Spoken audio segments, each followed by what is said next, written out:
The day's finally come! We're off to meet the Tsaritsa of Snezhnaya!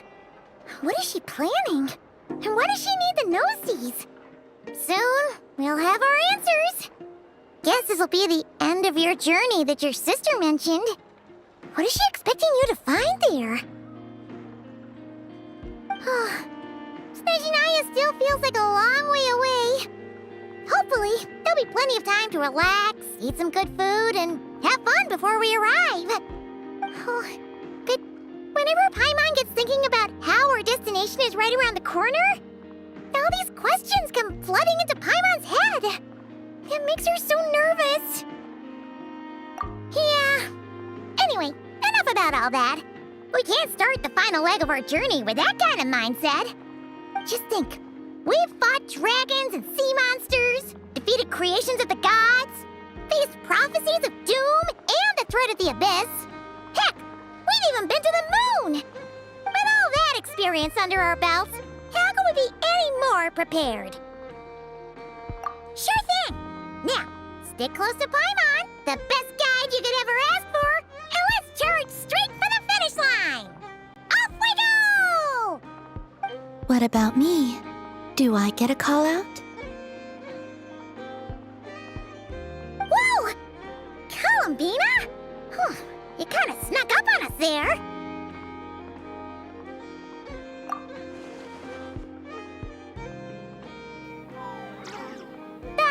Don't look at Paimon! Paimon didn't sell you out this time. Oh, so it was you! Alright, guess there's no hiding it now. All your friends have gathered at the flagship to see you off. I invited Sandrone too, but she said she had to go back to Snezhnaya. She must be busy. She had some nasty things to say about you before leaving. Would you like to hear them? She hasn't changed a bit. Alright, let's hear it. If they're heading to Snezhnaya, I'll bet it's to cause trouble for Her Majesty the Tsaritsa. Attending a farewell party for people like that would not be a good look for me right now. Also, please tell them not to count on getting help from a Fatui Harbinger in Snezhnaya. Our time working together was not terrible, precisely, but we're on different sides. So when you get there, don't do anything to make life difficult for both of us. Well, that definitely sounds on brand for her. The attitude, the reasoning. All right, we'll do our best to keep our distance then. No, you've misunderstood. I think she means that she'd like you to go see her. As long as you don't make things difficult for both of you, you'll be fine. You really have to read between the lines with Sandrone. Go on, get to the flagship. Everyone should be there by now. I told Lauma that you once treated me to a truly unforgettable meal. Today, I want to return the favor. It's my gift to you. It's definitely nice to be treated, but hopefully by this point, you know that you don't owe us any favors. The moon of Nodcry will always give you a warm welcome.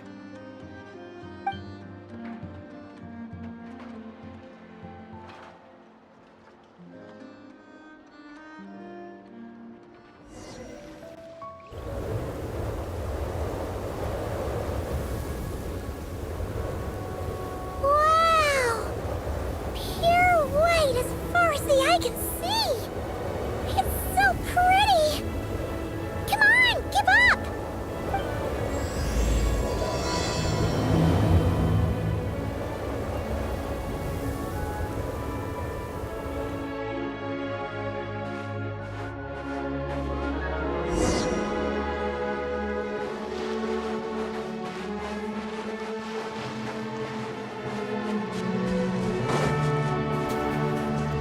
Look! They look similar to the ones in Nodcry! You know, just minus the effects of Kuvaki. That's a sure sign that we're officially in Snezhnaya now.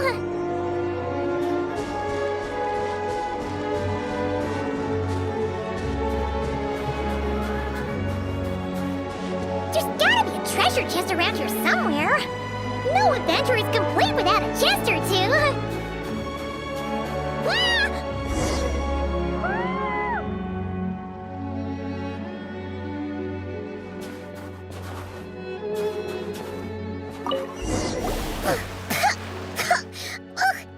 Paimon got a mouthful of snow. It's so cold. Paimon's gonna snuggle up to you for a bit to get warm. Is this an answer from this world?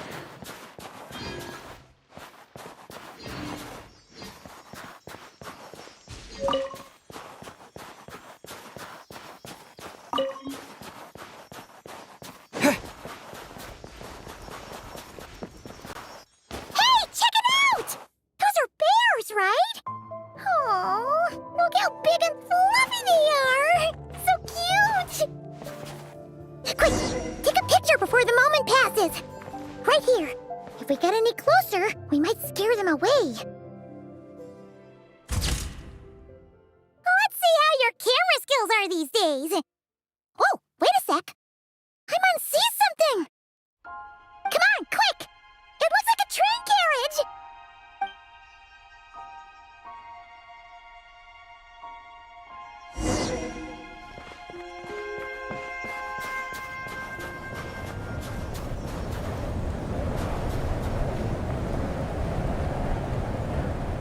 Paimon's heard that Snezhnaya has loads of railways and trains! This must be one of them! But why is it abandoned? Ooh, it's still so cold. Oh, I don't know. Maybe. Oh, also, is it just Paimon or is the snow getting heavier?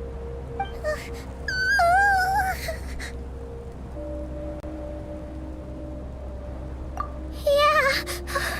So it can't just be because of the cold.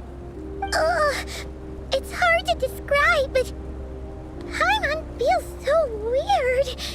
She's never felt like this before. Everything feels heavy. Getting kinda dizzy, too. Oh, no need. Paimon's just feeling a little low on energy. That's all. It's nothing serious. Not worth ruining our travel plans over. Yep, sure thing. Snezhnaya, here we come!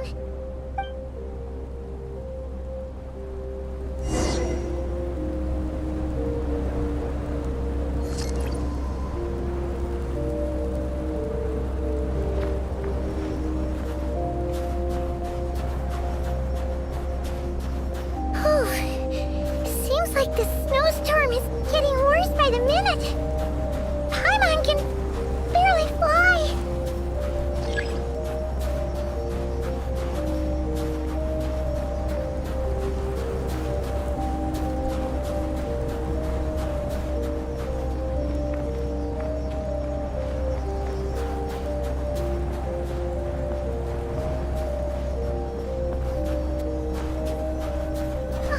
Oh, look! There's a cabin over there. Phew. Let's get out of this storm.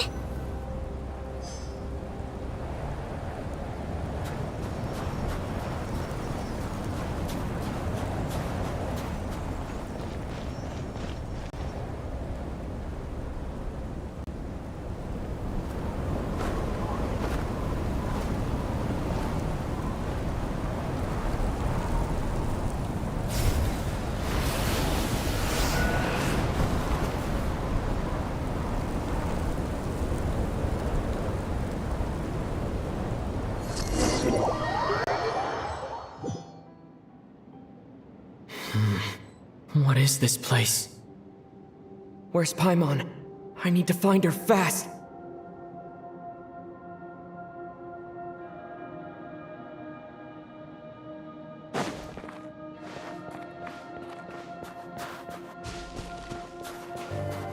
Paimon! Paimon!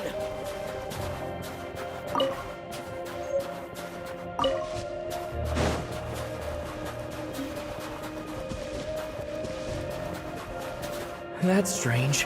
Where could she be? I guess I'll try further ahead. Hang in there, Paimon.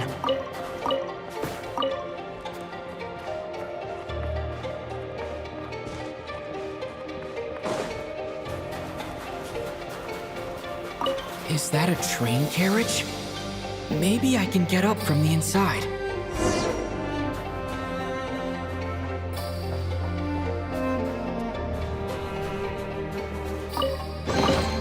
A reward on the road.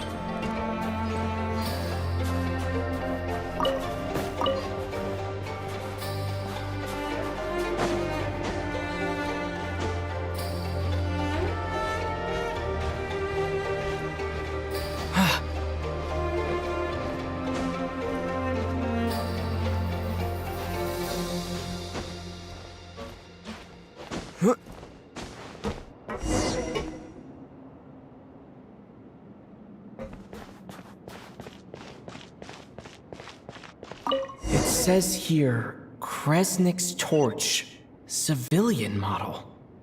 It's definitely getting a little warmer now it's turned on. I really hope Paimon's okay.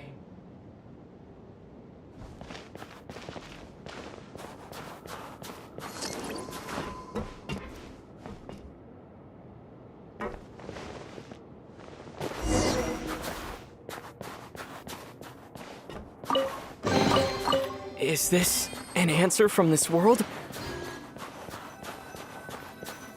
What was that strange sound? I can't tell if... Paimon? Paimon, is that you?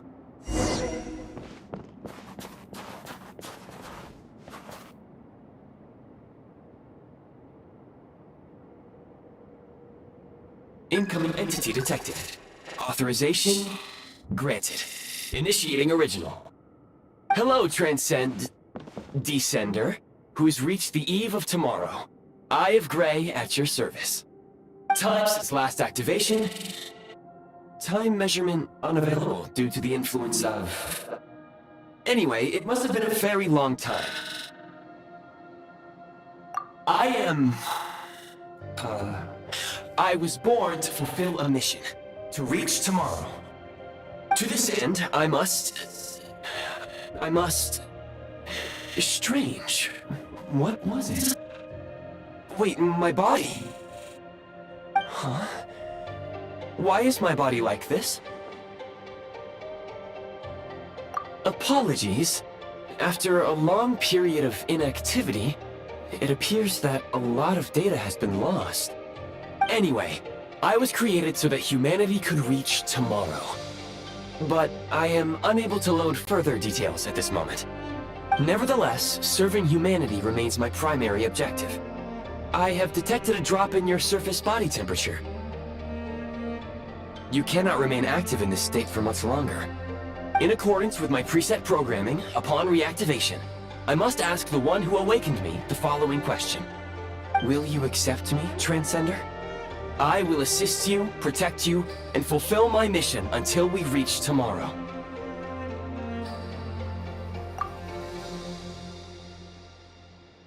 I understand your position. However, given your current physical condition, I must suggest that you reconsider.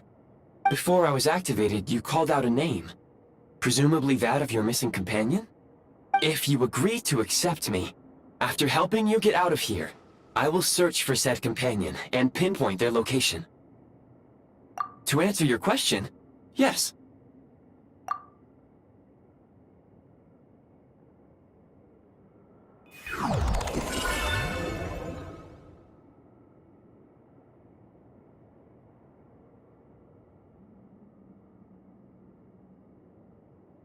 You have made a very wise decision.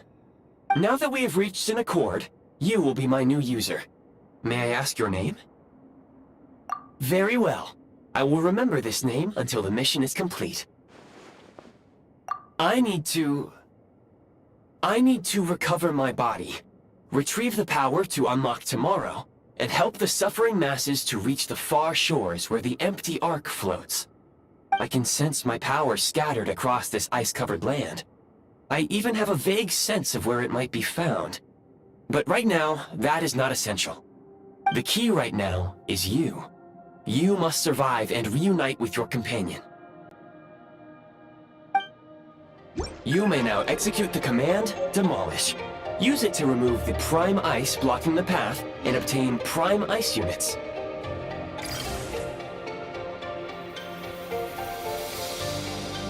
Prime Ice unit count has been updated.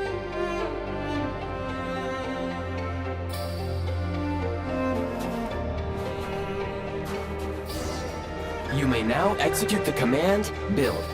Use it to create a Prime Ice construct to prop up the door.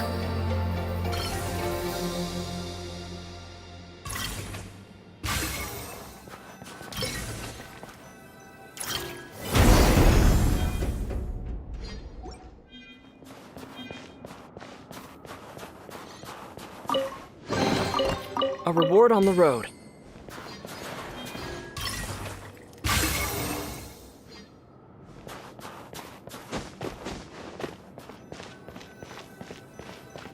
Scanning local environment. Exit has been sealed off with ice. That would not be an efficient approach. One moment. Usable construct blueprint detected nearby. You can use this to clear the solid ice ahead of you more quickly.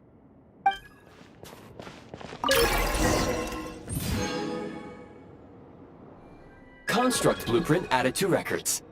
You may now execute the command, Build Heat Source. Generate a temporary heat source to rapidly melt the solid ice.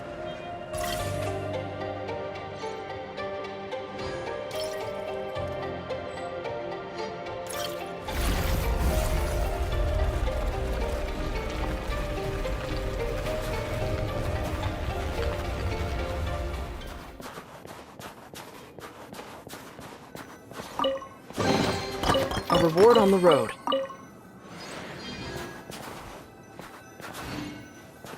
My scan indicates the path is straight ahead.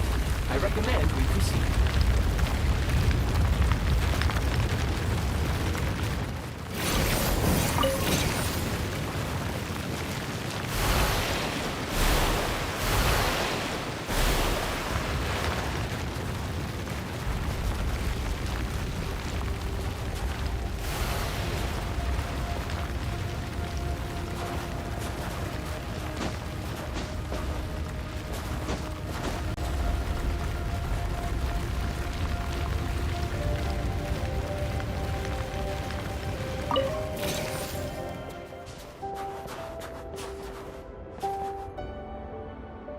Kresnik Crystal located.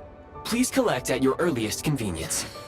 The recent construct you built provides highly efficient heating by utilizing the unique properties of Kresnik Crystal.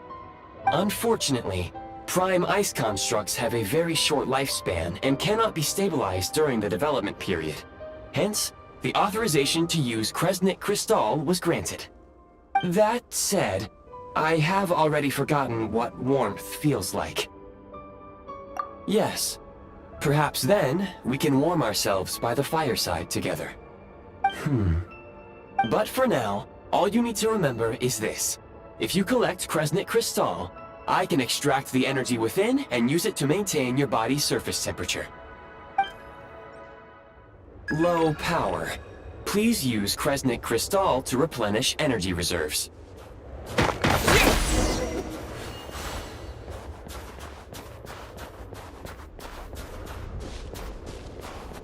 Signs of physiological activity detected in the distance.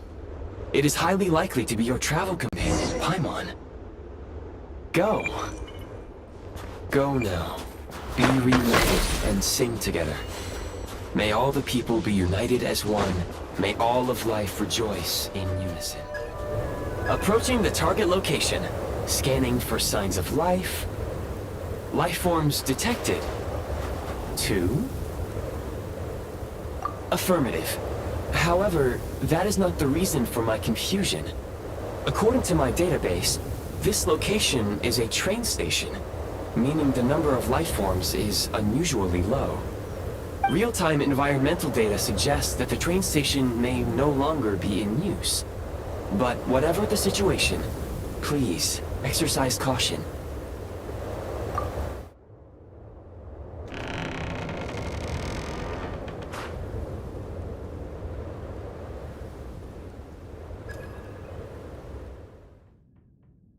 Paimon!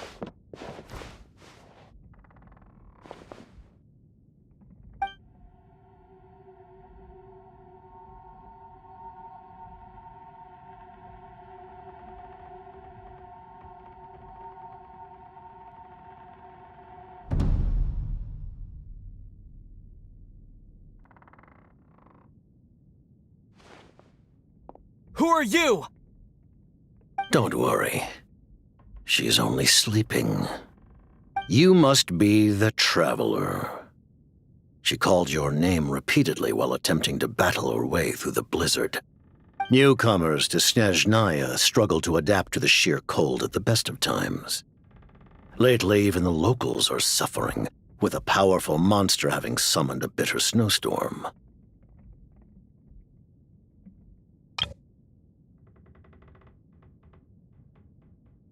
You two must be very important to one another. You should take more care not to get separated. Your eyes. Are you... Conrian? There are indeed some Conrians left in this world who survived the cataclysm. But I doubt that is news to you. It would be unwise to interrogate my identity here. Focus your attention on your travel companion instead. We will meet again very soon.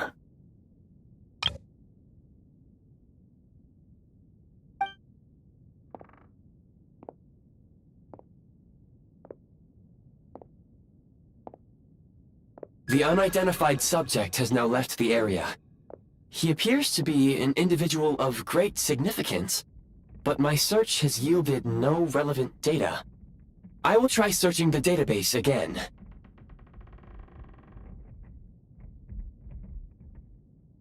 Against the odds, your companion is safe and sound. The other person even left a blanket for her.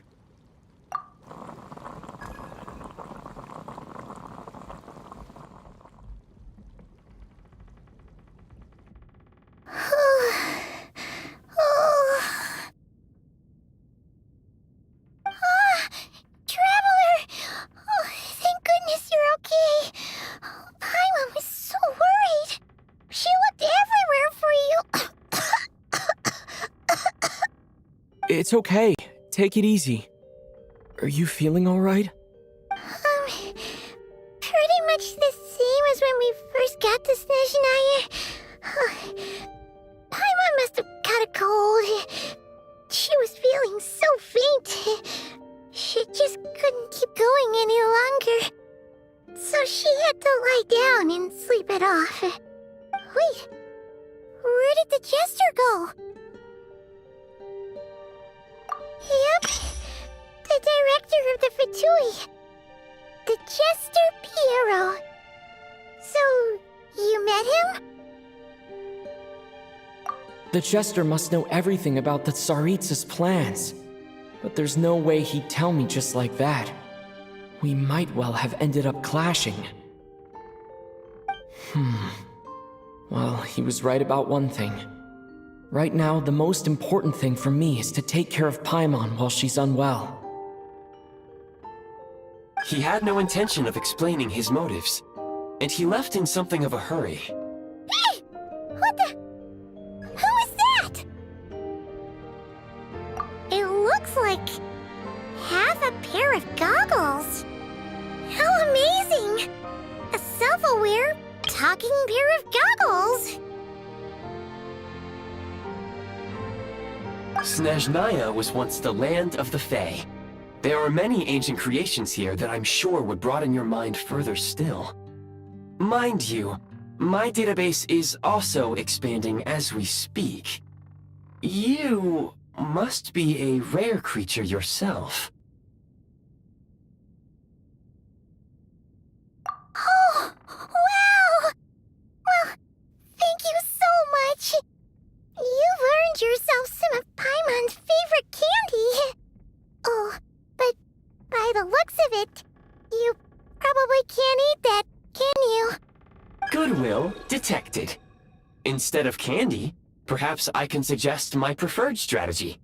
Please clean me regularly to keep me operating at peak efficiency. Oh, that makes sense. Every pair of goggles needs wiping clean once in a while. Sure thing, mister. Anyway, back to the Jester for a second. Paimon's still confused about something. When he first showed up, he already knew Paimon's name. And he acted like he expected Paimon to know who he was, too. Paimon could tell that he was Conrian from his eyes. And he definitely seemed like someone pretty important. But beyond that, Paimon didn't know anything about him. It was only later, after he rescued Paimon from the snow, that he properly introduced himself. That's the only reason Paimon knows he was the Jester.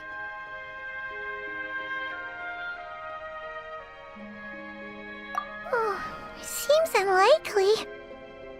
He ran into the snow following the sound of Paimon's voice, with a really anxious expression on his face. He didn't act like someone who knew she would be here in advance.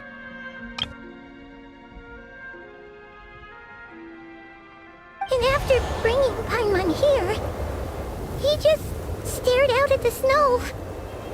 He didn't do anything to Paimon at all. In fact, he barely said anything. Wouldn't even answer any of Paimon's questions either. Paimon didn't feel unsafe around him, and he didn't seem to have any ulterior motives. For all we know, he might have just ignored Paimon's questions so she'd give up and go to sleep. Please allow me to interrupt. Fatui and director are unfamiliar terms. May I ask for clarification? Wait, you've seriously never heard of the Fatui? Oh, they're like the Tsaritsa's inner circle. Really powerful people. And the director is their boss. Understood. Since they hold elite positions and serve their god directly, it stands to reason that they would conduct themselves with due decorum. I am inclined to agree with your assessment, Miss Paimon. I did not detect any ill will from the gentleman in question.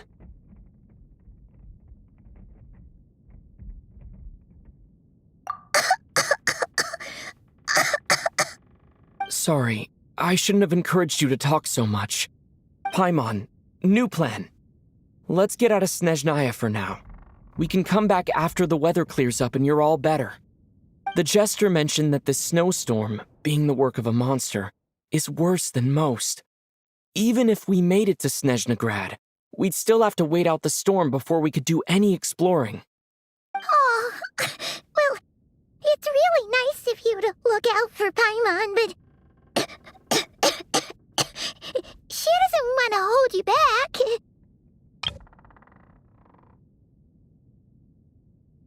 We were really psyched up for this journey when we first set off.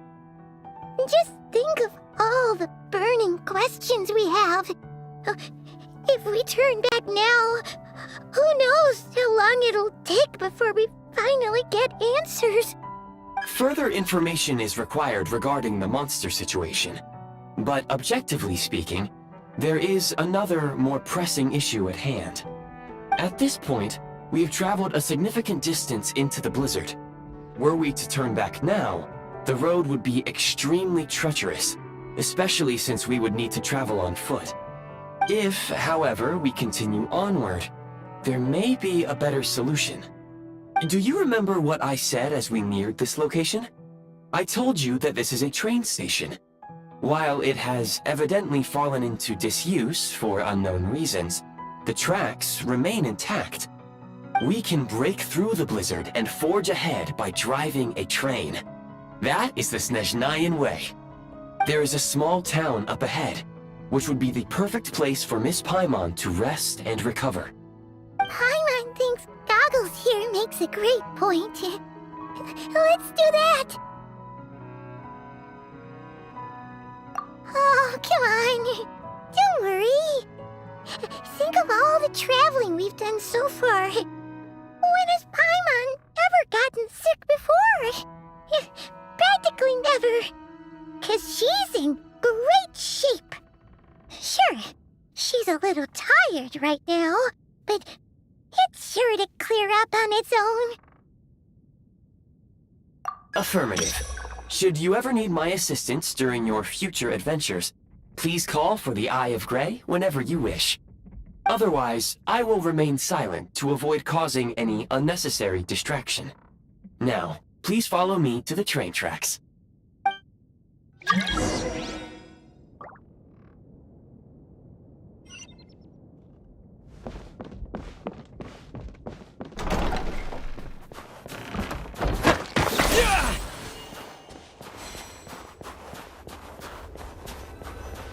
Please confirm when you are ready to depart.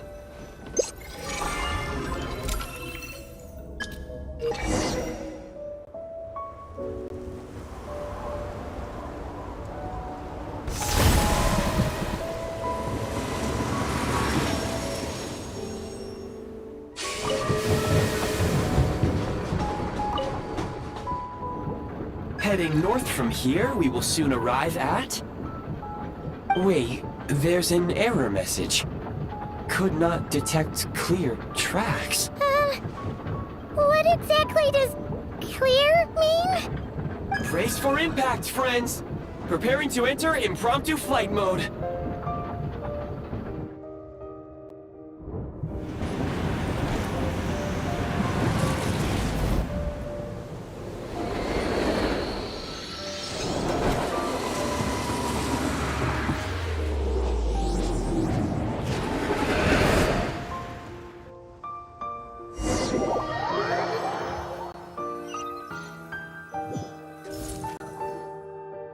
How strange.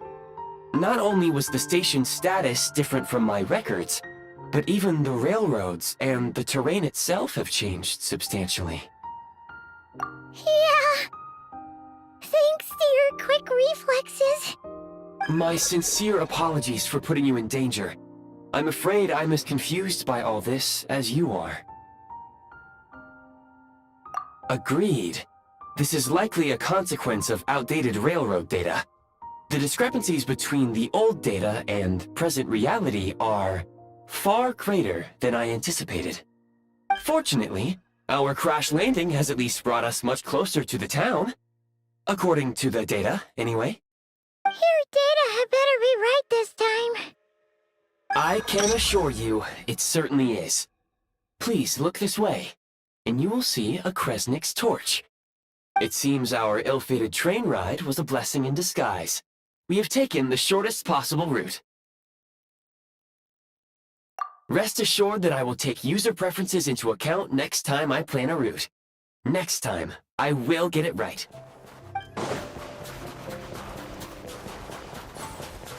Excuse me, is there an inn nearby? I'm sorry, but they've all closed.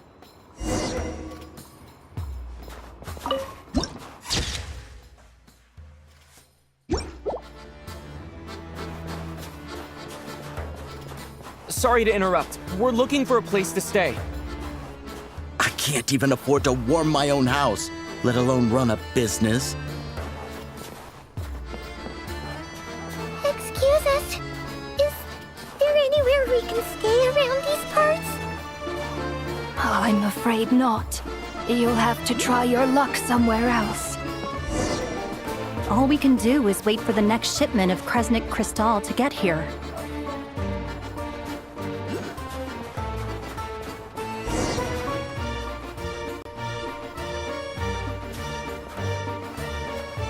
Hi there.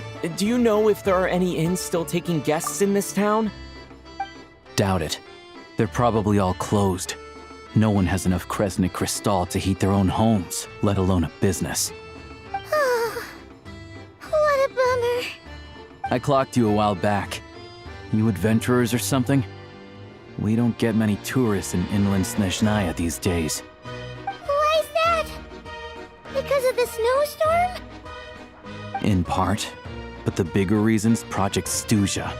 Since it's Her Majesty's will, we have to put up with it whether we like it or not. Oh, sorry. I assumed it was common knowledge by now. Basically, the Tsaritsa is planning something big. Something that requires an enormous amount of energy. Even if they used all the surplus Kresnik Crystal in Snezhnaya, it still wouldn't be enough to meet demand. So, the Vetja passed a resolution requiring all factories and households to reduce their energy consumption. The policy has thus been charmingly named Project Stuzha, meaning bitter cold. Bitter cold? So, like, it's gonna be a cold winter, folks? You're all gonna have to find a way to get through it? That kind of idea? Pretty much. When you're broke, you scrimp and save. When it's cold, you huddle together for warmth. There's always a way to stretch things out to make ends meet. Trouble is, if you stretch someone out like an elastic band for too long, who knows if they can ever bounce back. You know what? Come with me and see for yourself.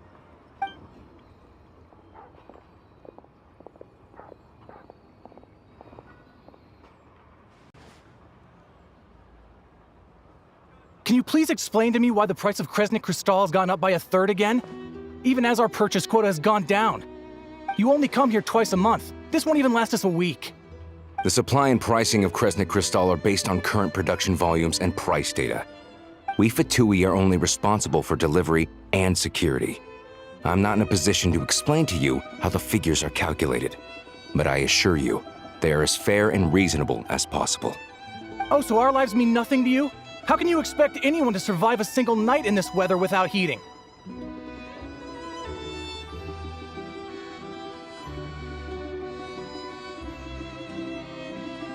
Since you insist on making me repeat myself every single visit, I will remind you again. There is no monopoly on the trade of Kresnik Crystal. You are free to purchase the shortfall from elsewhere on the market. What market? Nobody else is selling! And when they do, they charge 8 times the normal rate! It's robbery is what it is!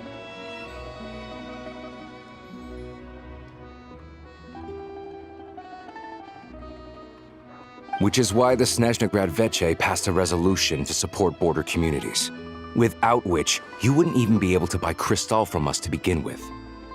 So if you're here just to argue, move aside and let the next person in line come forward. Everyone's feeling the cold here. You... All right, everyone, let's calm down for a second. A few words, if I may. We're all subjects of Her Majesty the Tsaritsa, and I'm sure every one of us is dedicated to her great cause. We all know how cold it is. And the more it snows, the harder life gets. Everyone's struggling already. Let's not make things even more difficult for each other. But Liaison Shishkin, there's clearly something wrong with this quota. I have a family in Marepasak who tell me they can buy at least double our crystal allotment. Oh, believe you me, I had the same reaction when I first saw the numbers. Couldn't believe what I was reading. I even wrote a letter to confirm the true figures, but... I'm afraid the quota really is as low as you've been advised. Still, you must understand that calculating these energy quotas is a complicated balancing act. They have to factor in population, town size, industrial application. Our top priority must be to keep the largest Kresnik's torch burning continuously. Only then can we sell the remaining crystal for household use, and in doing so, we must make sure that everyone is treated fairly. As our Fatui comrades said, they are only responsible for delivering the goods. They need to keep accurate records, and they do not have any authority to modify the rates or quotas. That's right. Our duty is to do things by the book.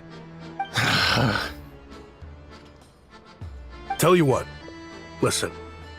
I know how anxious and upset everyone is. As a matter of fact, I was just discussing it with the mayor. What we can do is open the lower combustion chamber of the Kresnik's torch to the public. You can come to me directly to register, and I will allocate time slots accordingly. I can't guarantee there'll be ample energy for household use. we can at least make sure you'll be able to boil water and cook food each day. Let's hang in there and make this work together, all right? Fine.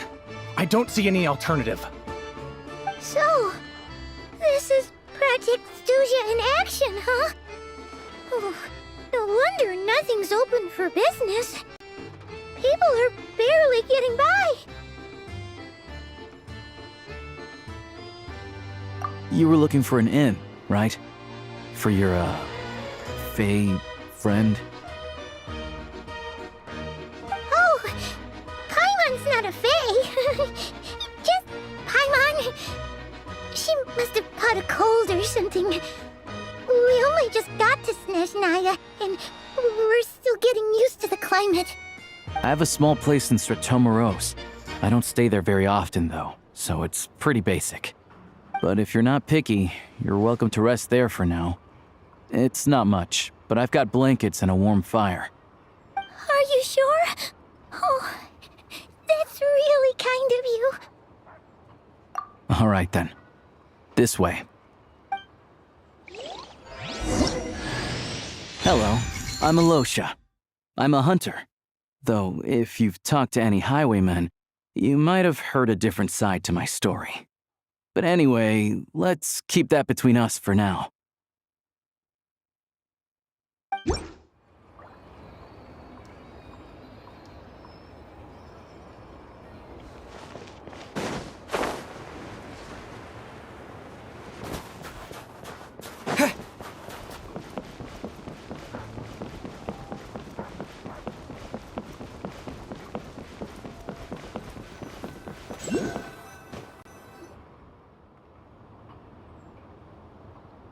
Oh, so cozy and warm.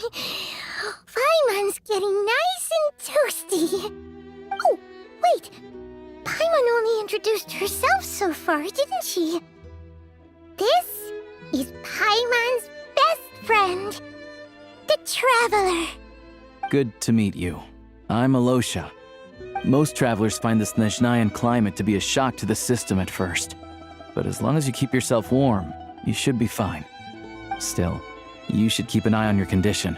When people are too quick to dismiss a cold, it can easily end up turning into something more serious. Don't say that. Paimon's too young for chronic health issues. They aren't in town right now, and they won't be back anytime soon. The train station has been closed ever since these power shortages began. I do a lot of hunting, so I spend most of my time exposed to the elements. But even the animals wouldn't survive long in a storm like this, let alone a hunter. Nothing to do but sit tight in town until the weather improves. I get that you're in a hurry, but even if the station were open, that doesn't mean there'd be any trains. We could end up stuck here for a long time, I'm afraid. What? Your own train? Wait, hold on. That train? The one that suddenly fell out of the sky and crash-landed on the ice? Oh, we got lucky and found it in a cave. Oh, then our luck ran out and we had a little accident. Pretty crazy for a random find in the mountains. Well, as long as your train's good to roll, you might get to Snezhnagrad after all. I've been doing some digging recently. Turns out, the real reason for the current energy crisis in Stratomaros is that some of the supply is being seized for a private stockpile. But to expose what's going on, I need to catch them in the act. So, I'm heading off to catch a rabbit. Huh? Wait, a rabbit stole the crystal? It's a figure of speech. Real rabbits couldn't pull this off. They'd prefer carrots to Kresnik Crystal anyway. Shishkin, Mr. Positive Attitude, let's all get along now, shall we? Him? Really? Paimon never would have guessed. Huh? You're coming with? Huh. Oh, okay then. Just give Paimon a second to get ready. All right. Guess there's no point pushing myself. Stay here and hold the fort then. Be careful, you two. Oh yeah, there's one more introduction to do. Tagarin, get in here. Oh, a doggy.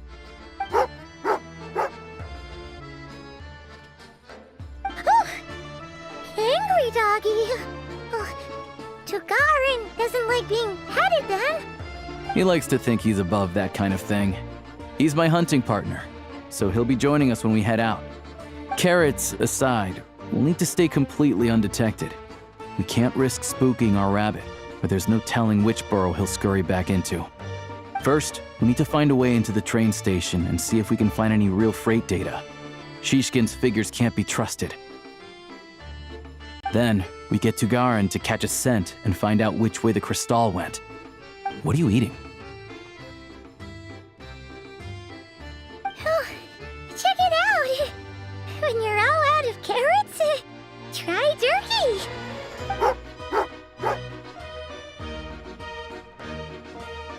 Good doggy, good doggy. A fellow dog lover, huh? Yup, and rabbit lover. Carrots are great too, you know. Good to know. Eat up, Tagarin. We got a lot of work to do.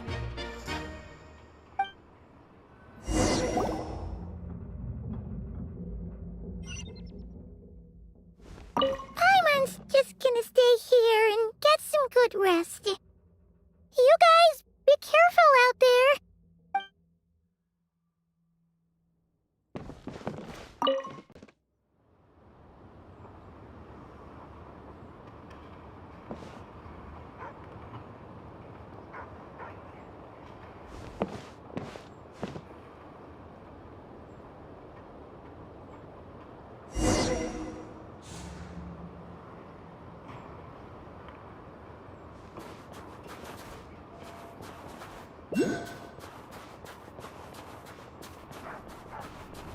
Wait.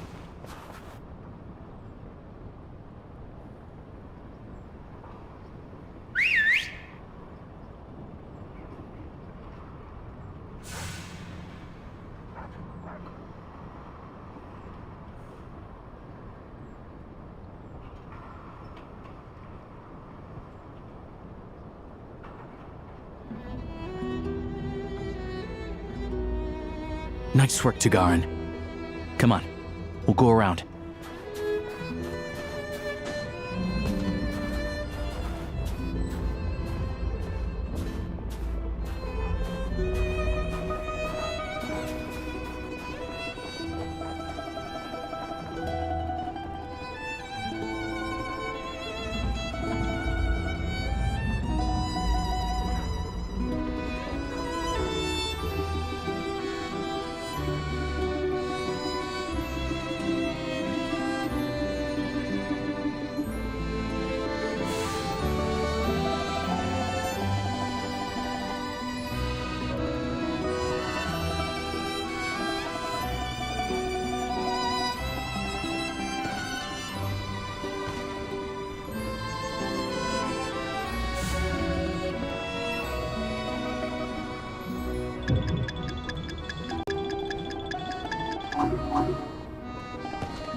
This way. We'll enter from the upper floor.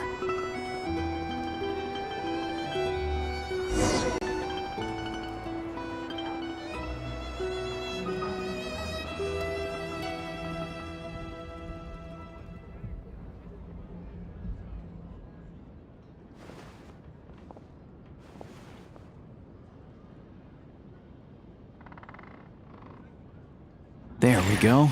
A freight list. Straight from the Fatui. So Shishkin won't have had the chance to doctor the figures. Looks as new as the day it was printed. I guess no one bothers reading these unless they have ulterior motives. Yeah, this is all we need. Come on, let's get out of here, then go track down the crystal. Tugarin's a keen hunter, and catching rabbits is his specialty.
Anywhere there's a stove, there'll be the scent of Crystal.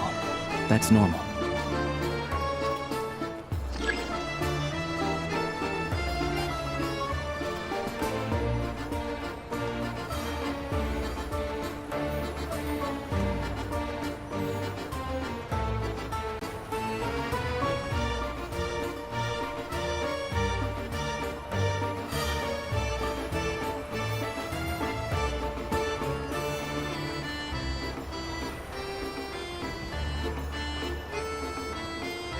But if he picks up the scent of Crystal somewhere and there's no stove around, that's how we know something's up.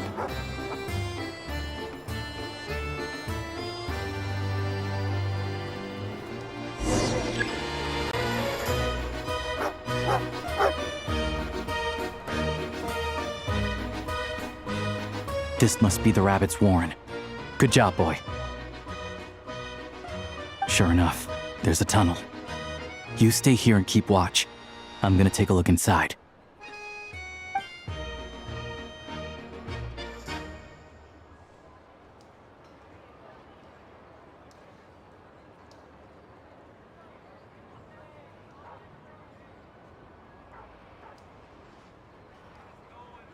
Thanks for looking out for us. Things are getting tougher by the day. No need to thank me. It's my pleasure. Sure as Her Majesty the Tsaritsa watching over us, every sacrifice will be worthwhile. Let's grit our teeth until the blizzard passes. These days of hardship will be over soon. Maybe for everyone else, Liaison Shishkin. But for you, the hard times have only just begun.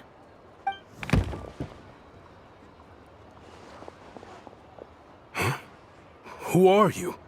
What's the matter?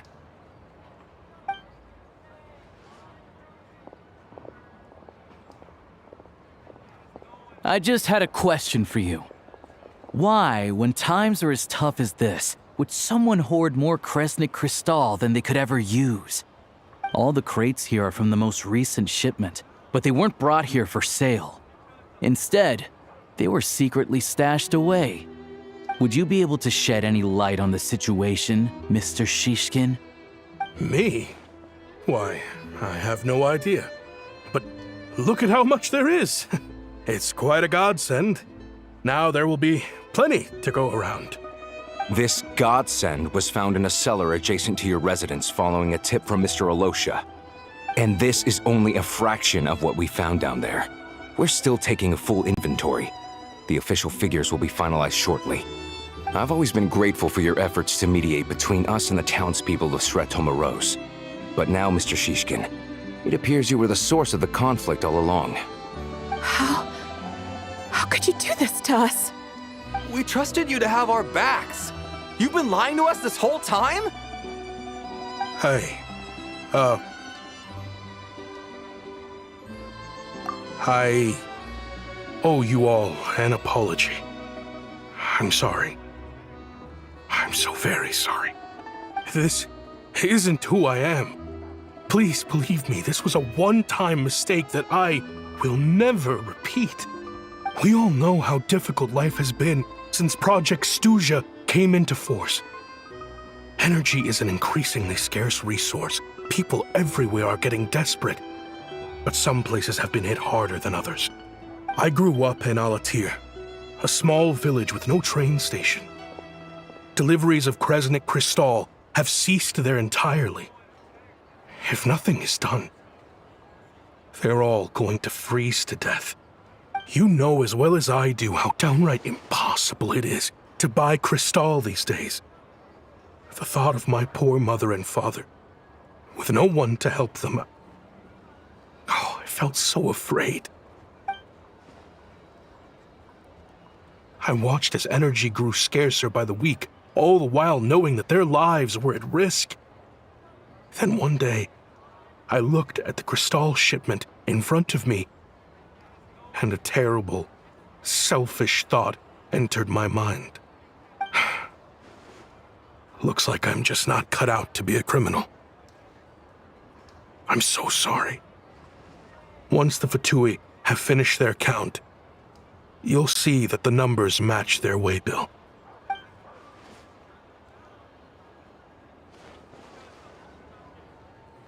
I have the official Snezhnayan quotas here. Anyone who has already purchased energy, please make your way over here to correct your transactions. I'll make a batch purchase of crystal worth 3 months' salary for you all to use free of charge. As for Alatir, I'll think of something else.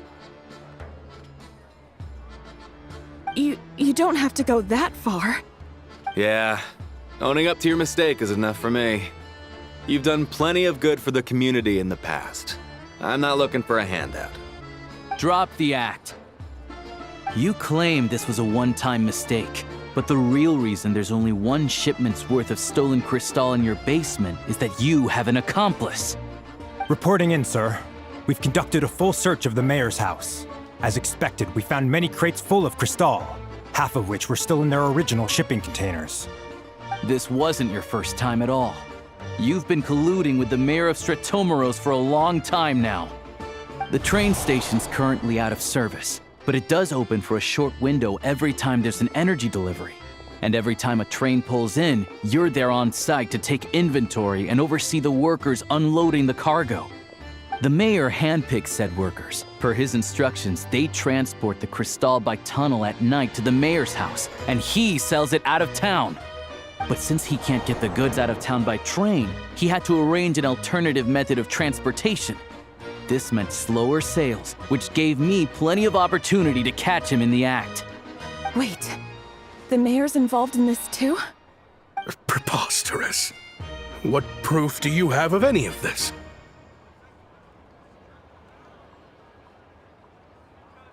Basic math. I've spent a lot of time lately counting carriages as the snowstorm rages. Counting carriages? What? The energy consumed by a train depends on its total weight. And since energy is a limited resource right now, it's fair to assume that every carriage is packed full.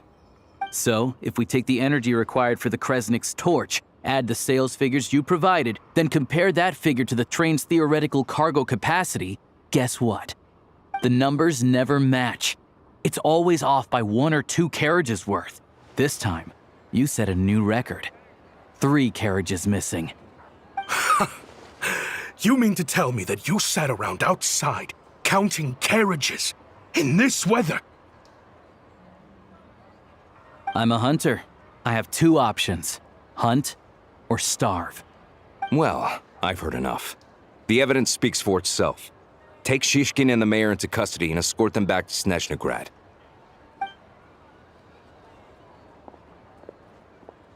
You cocky little brat! Ruining my business! Just you wait.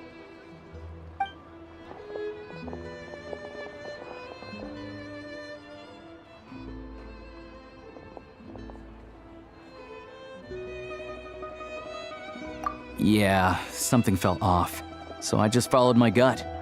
Math isn't my strong suit, though. I'm lucky my dad made me learn enough to get by, but all this number crunching was a million times harder than the aim and fire work I'm used to. Thank you for your assistance. You're a brave lad. Shishkin was quite the cunning criminal, as I'm sure you can tell. He did all of this right under our noses, and we never suspected a thing. A wolf in sheep's clothing. He had everyone fooled. Even with that sob story he fed us. He was probably trying to keep the mayor out of it, not just mask his own motives. Without the compelling case he put together, even I might have fallen for it. Alosha, was it? Tell me, are you really a hunter? We can go find some wild animals if you want. I'll fire off a couple of shots, and you'll see whether I'm the real deal. I didn't mean to cast suspicion on your identity. It's just... well, I'm sure you've heard of the Rokot. Recently, they've been recruiting people with your kind of talent. They hide in plain sight under false identities, working against Project Stuzha, sometimes directly opposing the Tsaritsa herself. They aren't a violent organization, and their goal is to improve the lives of the common folk. But still, as a member of the Fatui, I wouldn't be doing my job if I didn't keep tabs on them. First I've heard of this. I don't really keep up with what goes on in the city. All I know is, people who don't mind their own business in the city end up paranoid about everything. As for me, I just couldn't stand Shishkin. I'm from Alatir myself, and I can tell you, nobody's lived there in years. Why would an abandoned village need Crystal? Of course, no one really cares about the fate of that place. I'm guessing today is the first you've heard of it. I see. It does sound quite tragic. Really. Well, thanks again for your assistance, and your friend here too. I will report this incident to Snezhnaya. The Fatui will take over energy distribution until new officials are appointed. We'll also ensure that the train station resumes normal service as soon as possible. Looks like it's my turn to brush up on math now. I never liked it as a kid either.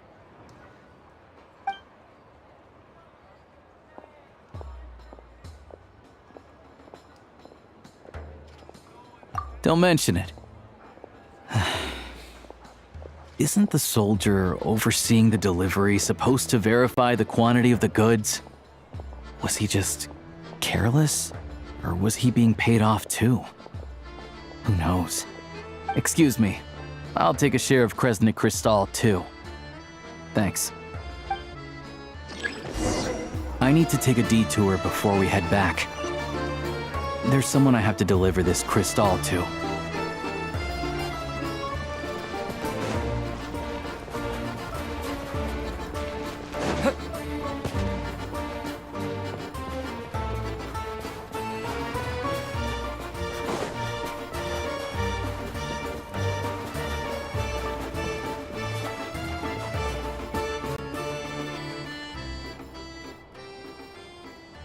Hang tight for a moment. This old lady, she doesn't really know who's who anymore.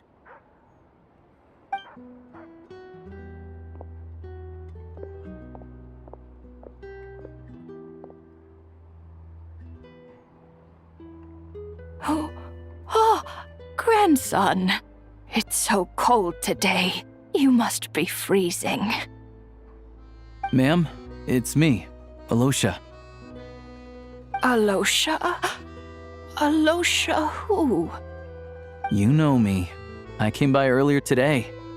Cleaned the ashes out of your stove, gave you some warmer bedding, and washed your back.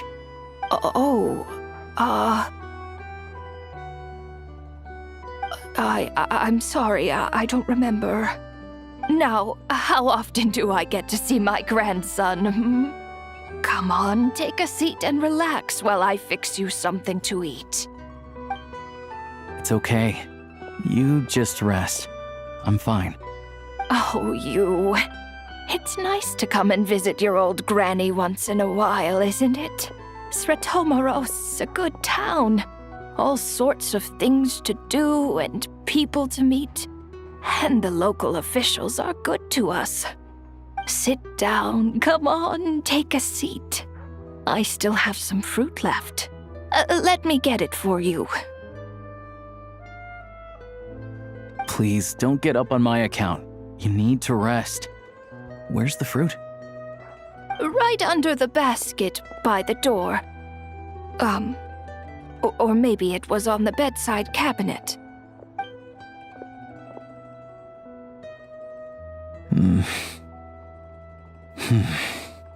Well, grandson dear, do you like it?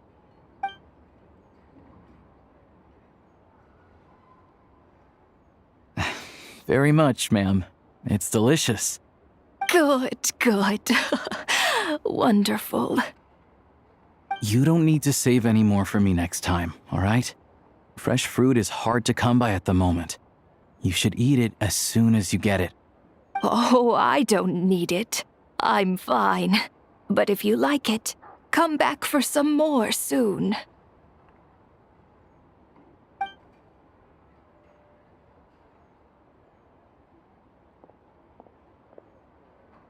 Some kind soul must have given these to her.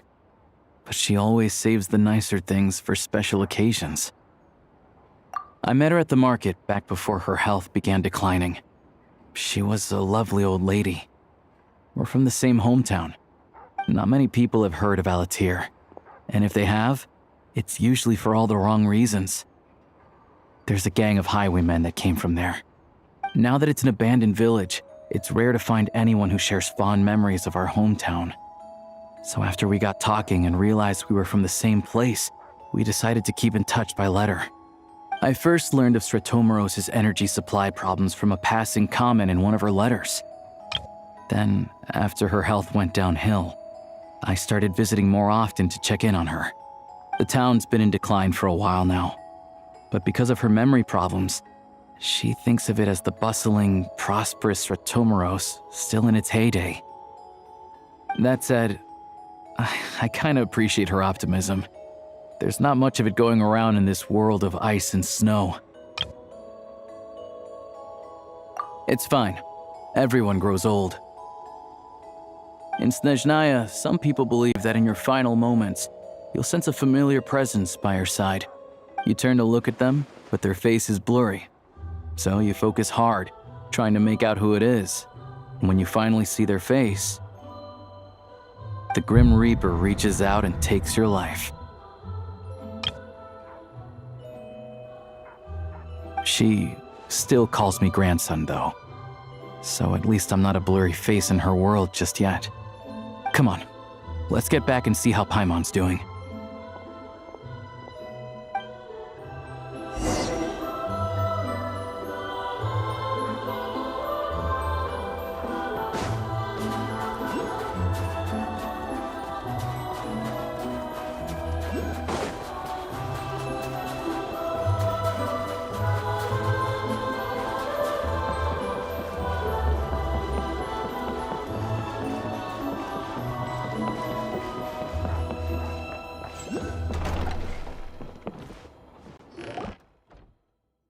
Paimon, we're back.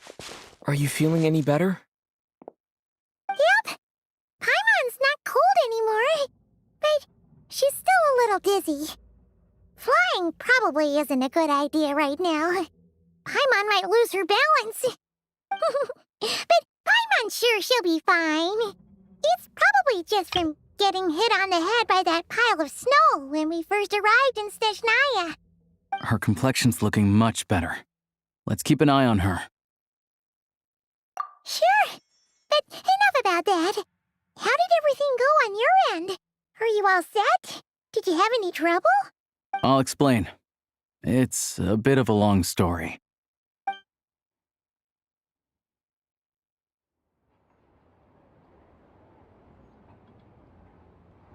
Jeez, you guys got pretty busy. Sounds like the liaison officer and the mayor were running quite an operation. Good riddance to both of them. It's a good thing you managed to catch them. So, you said the train station will open again soon, right? And everyone has enough crystal now? Yeah. Well, enough to survive at least. Project Stuzha isn't going away anytime soon. People will still have to scrimp and save to make ends meet. Don't know. The goal of Project Stuzha is to gather energy for the Tsaritsa, but no one knows where that energy's going. It's never been made public. The thing is, we were told that the project would only last for 6 months, but time and time again, they keep extending it. Extending it? Does that mean the Tsaritsa's plan isn't going very smoothly? That's what everyone suspects. In principle, any proposed extension needs to pass by majority vote in the Snezhnaya Veche. But even though opposition has been growing, any detractors end up caving in to political pressure from the rooster, Pulcinella. He's the chair of the Snezhnaya Veche and a key figure in the voting process. He has the backing of many powerful and influential people. How come the Fatui are picking on ordinary people even here in Snezhnaya? I don't see it like that. Fundamentally, the Fatui will always think and act in the Tsaritsa's interests. But that doesn't mean they don't care about the plight of the common folk. The only reason Stratomoros still receives crystal shipments is because of a relief proposal put forward by the rooster himself. Then there's the Fatui soldiers providing support in every corner of the nation. Even the Northland Bank provided some mora for disaster relief, and they're as conservative and indifferent as they come. It's just that the rich and powerful in their fancy palaces live in a completely different world from us. There's always gonna be some conflict when those worlds collide. Yeah, well, even though we all believe in Her Majesty the Tsaritsa, there are still many differences of opinion on how best to tackle the big issues of the day.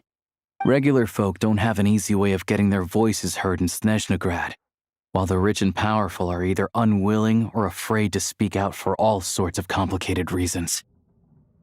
The Rokad provides the disaffected with false identities and an outlet to vent their frustrations. Of course, an organization like that exists in a gray area.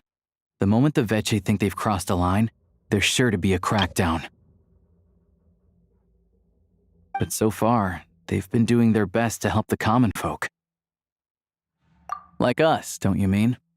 You didn't hesitate to join in. You're not new to this, I can tell. That's because we're adventurers. It's our job to help people out with commissions and get to the bottom of things. Sounds like we're going to get along. So, what's your business in Snezhnagrad? Aside from taking your friend to see a doctor, of course. I want to meet the Tsaritsa. It's complicated. I've had run-ins with many of the Harbingers along the way, and I really need to know what the Tsaritsa is up to. Her ultimate goal? What the no-sees mean in all of this? Since I've made it this far in my journey, I have to find the truth, whatever it takes. Wait, so... no way. Are you who I think you are? Sounds like you've heard of us then. We're getting more famous by the day. I didn't realize I was in the company of giants. Honestly, we're all as curious as you are about what the Tsaritsa's planning, and why it has to involve us freezing to death in the snow. But getting in the same room as her won't be easy. The common folk aren't permitted to meet her at the best of times, and right now, she's probably not even in Snezhnagrad. Word is, she's heading east on a campaign to slay a monster. Yeah, so you've heard of it. A wild, unpredictable monster with the power to summon snowstorms. It also absorbs everything around it into its body, so it's growing constantly. Now, it's so big that the Tsaritsa has deemed it the #1 threat. Luckily, as it grew, it became increasingly less mobile, so it doesn't pose an immediate threat to this town or to Snezhnagrad. I'm sure that Tsaritsa and her personal guard, the Druzhna, won't have any trouble defeating the creature between them. It's just a question of how long it'll take. Suffice to say, you won't be seeing her anytime soon. You'll have to wait until she gets back. Fair. Well, the Fatui will be taking over management of the train station for the time being. Things should be up and running by tomorrow. Once it's open, we can see about getting your train towed to the station. Whoa! That's gotta take a lot of manpower. Are you sure we can talk them into it? The Fatui aren't exactly spotless in this whole mess. Plus, we helped them out. Should be easy enough to negotiate. As far as I know, all the paperwork is dealt with upon manufacture. I've never seen anyone check it, so I wouldn't worry. Having a train makes everything much easier. We'll reach Snezhnagrad in no time. I need to head there myself anyway. Got some game to trade for Mora. I know a good doctor in the city. I'll introduce you when we get there. Oh, thanks so much. Let's get a good night's sleep ahead of our big trip tomorrow.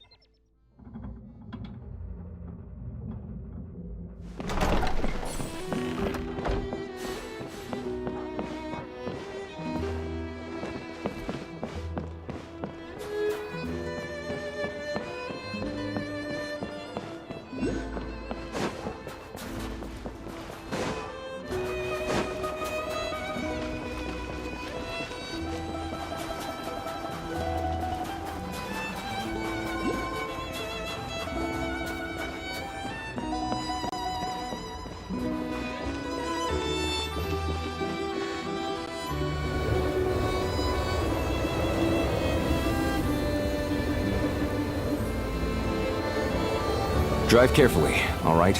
You don't want to end up in this situation again. Also, I don't think I've seen a train like this before. Is it a new model or something?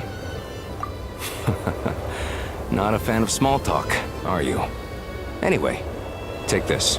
It's an up-to-date map of the Snezhnaya rail network. All the track switching is automated, so as long as the train's moving, you don't need to worry about collisions or anything. We'll leave you to examine the train's conditions yourselves. Fingers crossed nothing's broken. I doubt Sratomaros has any engineers with experience working on this model. Shouldn't be a problem. Thanks for everything. All right then. Have a safe journey. And make sure to check everything's working before you set off.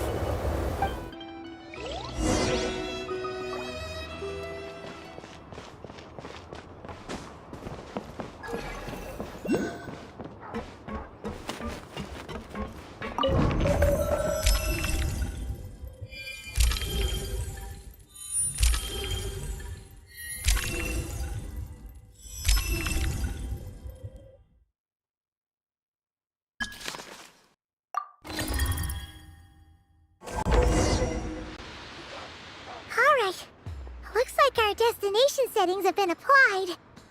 Let's give this thing a final once-over and then head out. Goggles, your time to shine. Affirmative. Running vehicle diagnostics. What's this? Engine, green. Wheels, green.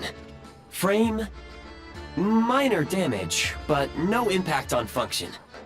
Diagnostics complete. All systems nominal. Neat! Huh. Paimon still can't get over the fact that you just found this tech lying around in a random cave. I've lived in Snezhnaya my whole life, and I've never heard of an interactive, talking train autopilot. Strictly speaking, I wasn't designed purely to drive trains. Though I doubt you have any interest in navigating the practically unreadable operator's manual yourself. All configurations are complete. Should you require any further assistance, please call for the Eye of Grey. Away we go! Oh, nope.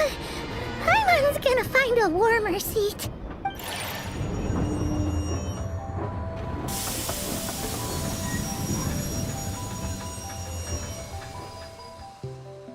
Huh? What's going on?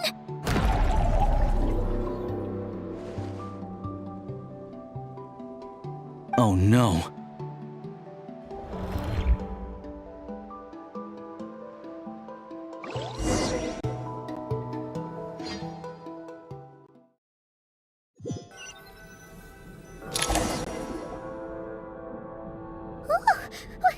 What is this place?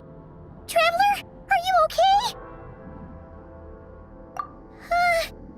Paimon's still airborne, but it feels like swimming through thick, gloopy water. It's horrible! Just our luck. Of all the things that could have gone wrong. Halosha, you're Snezhnayan, right? Any idea what the heck this place is? It's called the Shadow Realm.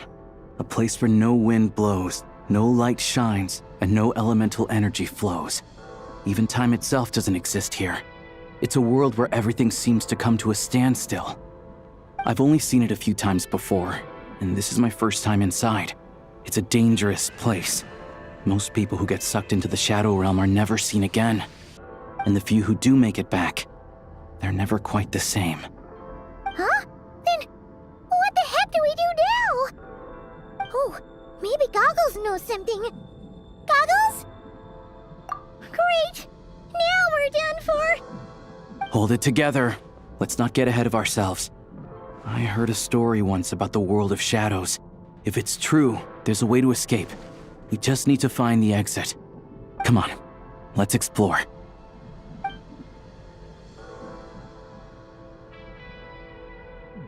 Look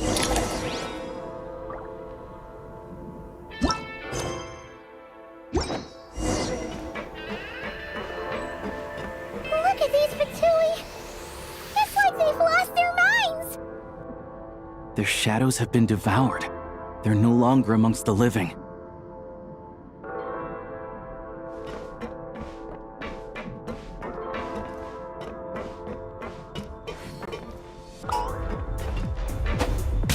can't channel elemental energy here, but I have a few gadgets that still work.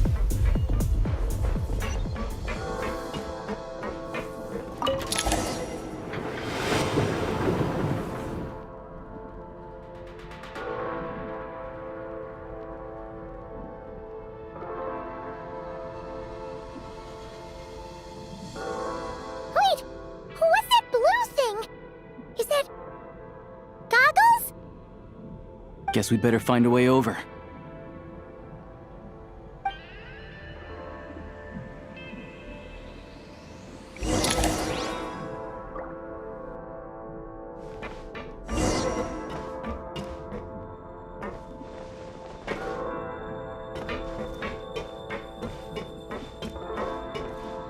I'll take point. This is the last one. What do we do next? Play it by ear.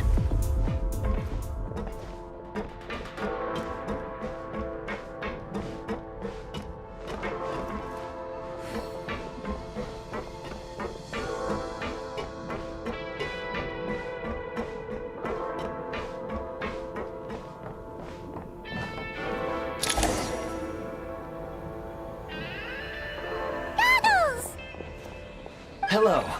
I am glad to see the three of you safe and sound. For now, at least. But things aren't looking too good. Correct.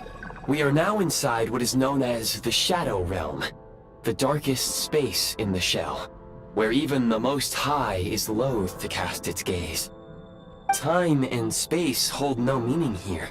It intersects with the world of the Light Realm only rarely, like an air bubble that rises to the water's surface. We must leave this place before it sinks back down into the depths once more. Sounds like you have a plan. Yes.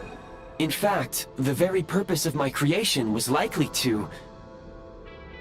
from the Shadow Realm. It appears that key data is currently inaccessible, but now is not the time to resolve that problem. I have marked the exit to the Shadow Realm for your convenience. In addition, I have prepared some equipment to aid you as you traverse the Shadow Realm, Traveler. It may well be one of my core functions. Scan complete. Construction in progress. Activation code? We once peered into the past from the ruins of the Shadows. This is what remains of the Golden City, Hyperborea.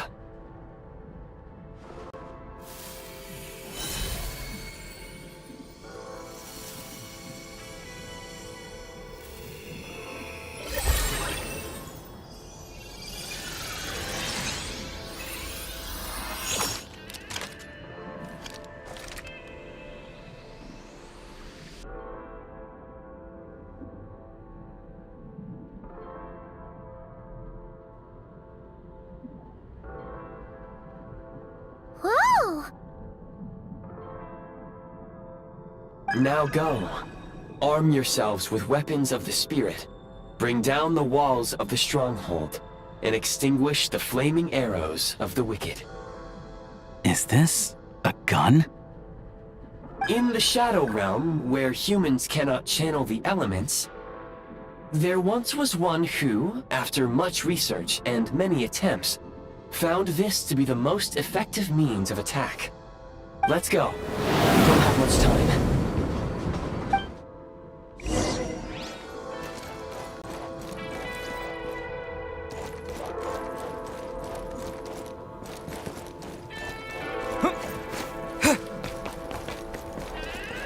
When you encounter small obstacles, you can simply clamber over them.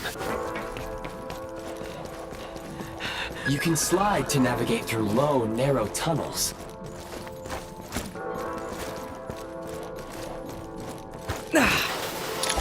Obstruction ahead. You may be able to use the explosives nearby. Shoot the explosives to detonate them and clear the path. Since elemental energy is unavailable in the Shadow Realm, ammunition is an important resource. You can replenish your ammunition at various supply points.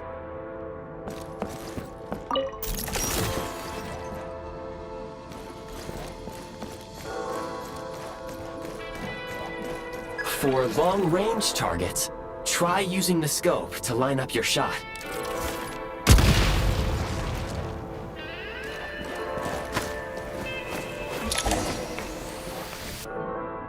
Many hostile units approaching. I suggest a new strategy. Take cover, and pick them off one by one.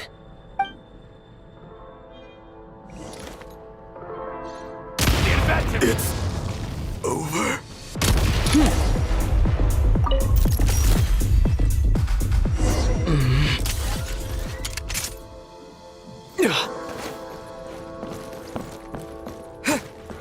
More enemies detected. Try attacking with the newly unlocked Assault function. Mind the rhythm!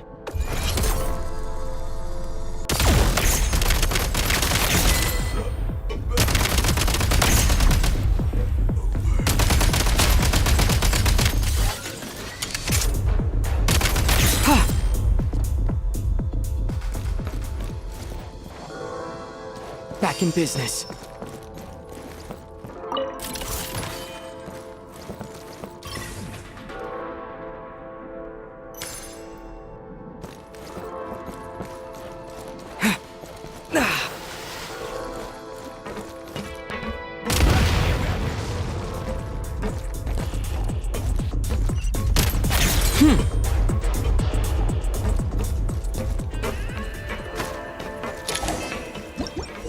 Aim at the freeze mark and pull the trigger to move using the rope.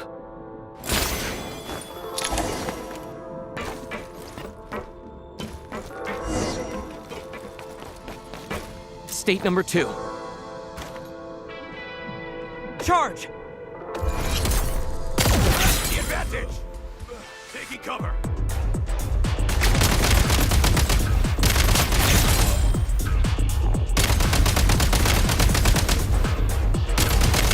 Some supply points can restore a small amount of stamina. Press on.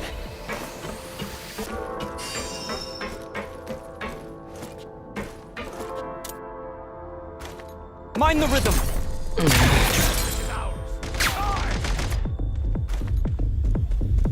Fall back. Not good.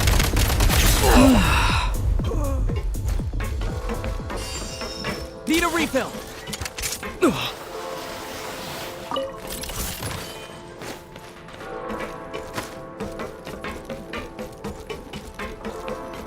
You should be able to use the Prime Ice construct left here to cover long distances.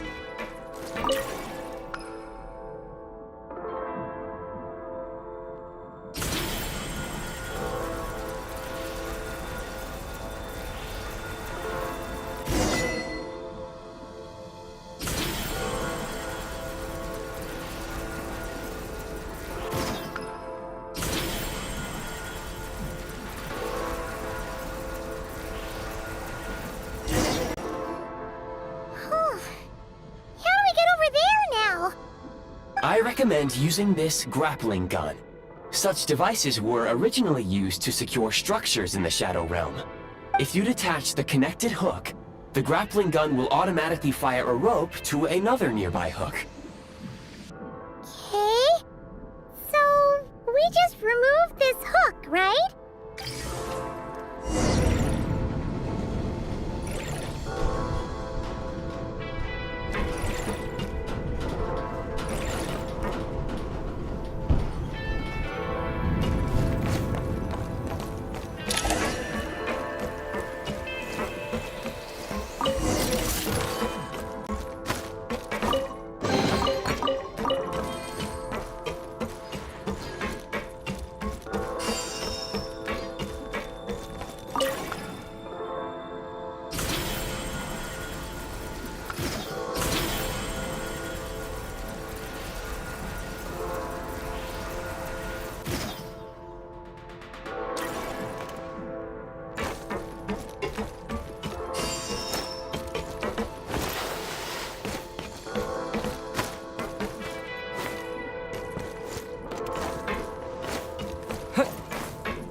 Sprint at the prime ice launcher to reach high places with ease. Gotta recharge!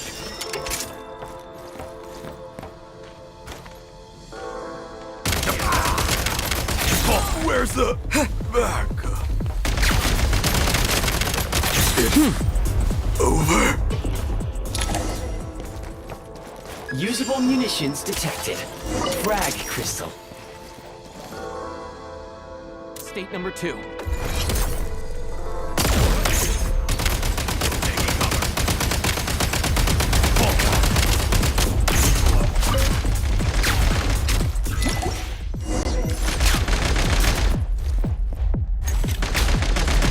Frag out!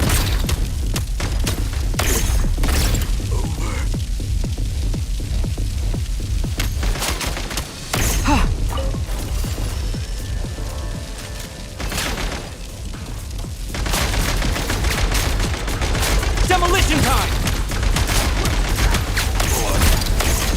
Try this!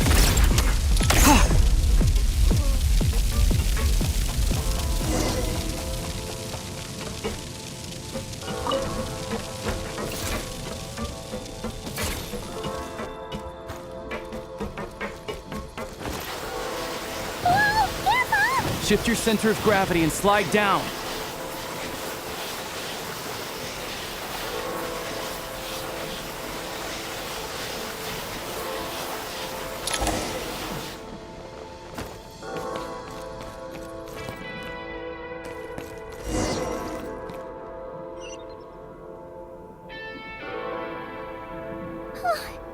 How much longer is this gonna take? The exit is right ahead.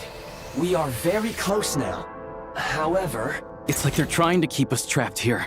That platform and the carriages are swarming with undead Fatui. Guess we gotta storm through. Time to catch my breath.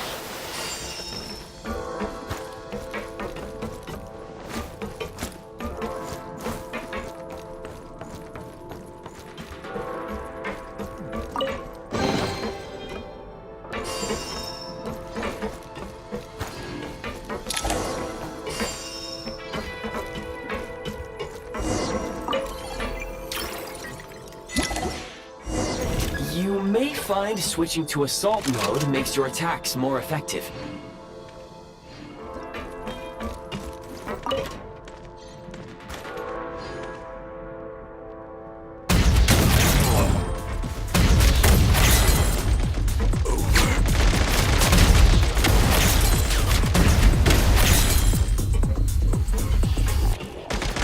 Back in business.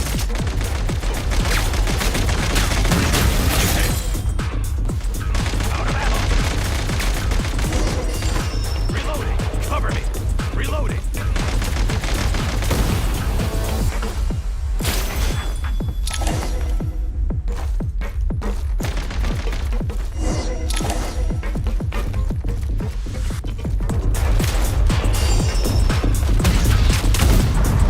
Switch mode!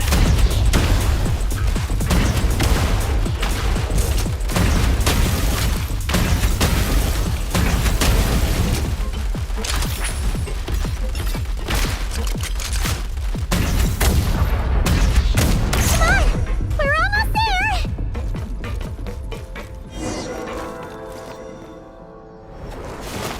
Huh? Why is everything shaking so much? Looks like the Shadow Realm is about to sink back down into the depths. The exit is right here. You mean this weird bubble thing? Wait, how exactly do we... No time to think. We just gotta go for it.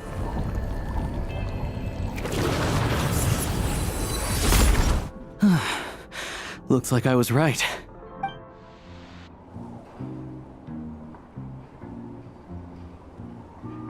I can't believe the Shadow Realm manifested right on the railroad tracks. It's almost unheard of. Lucky we made it out. All thanks to you and that awesome gun. Ah, so you have heard of the Golden City before? mention, not cry. You're a pretty neat surprise in that sense, aren't you, Goggles? We had no idea they left cool gadgets like you behind. Make no mistake, it was a team effort. For a first-time firearm user, your performance was quite outstanding, far beyond my expectations. As Alosha said, it is highly unusual for the Shadow Realm to manifest in a place like this, but we should still watch out for similar dangers ahead. Oh, let's hope not. If anything else goes wrong with this trip, Paimon's gonna have train trauma for life. The Shadow Realm can appear anywhere, not just on the railroad. I am simply advising that we take sensible precautions. Now, if you wish to further calibrate and upgrade your firearm, you may do so over there, provided you have the necessary components. Please take a moment to catch your breath while I repair the body of the train. Amongst other things, this will ensure Paimon is a little warmer while on board. Oh, thanks, Goggles.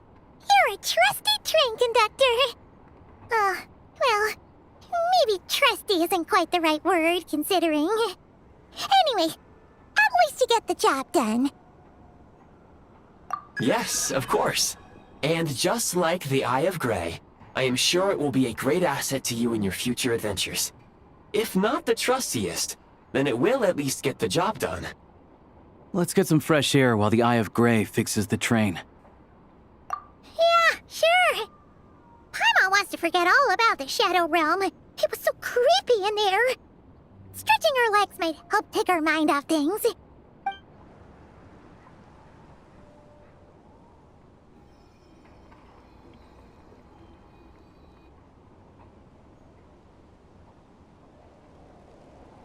It's so quiet here for a train station. Not a person in sight. Just abandoned houses.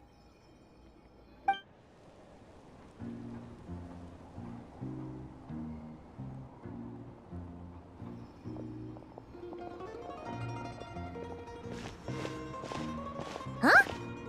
So much for repair. You've swapped our train out for a whole new model.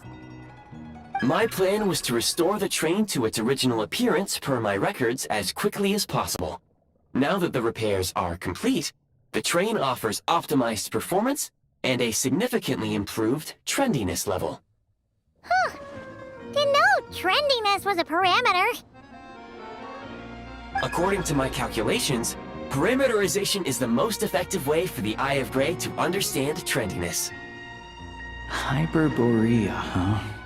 I'm sure I've heard of that in a story somewhere. What an incredible little gadget you are.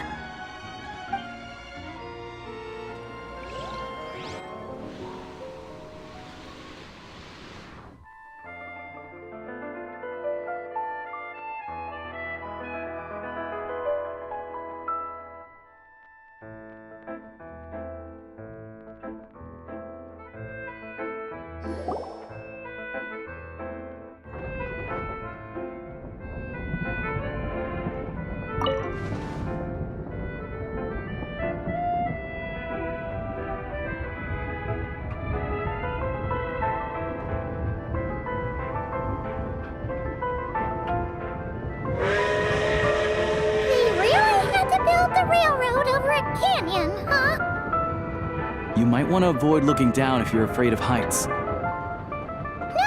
it's not that. Paimon's just praying that we don't have yet another accident.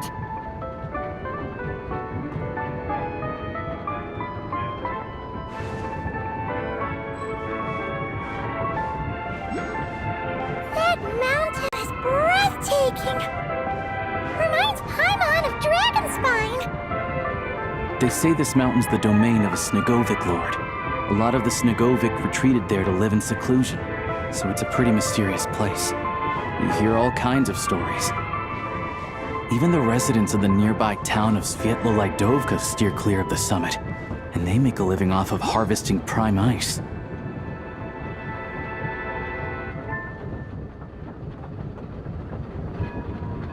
Look, Snezhnagrad's just up ahead.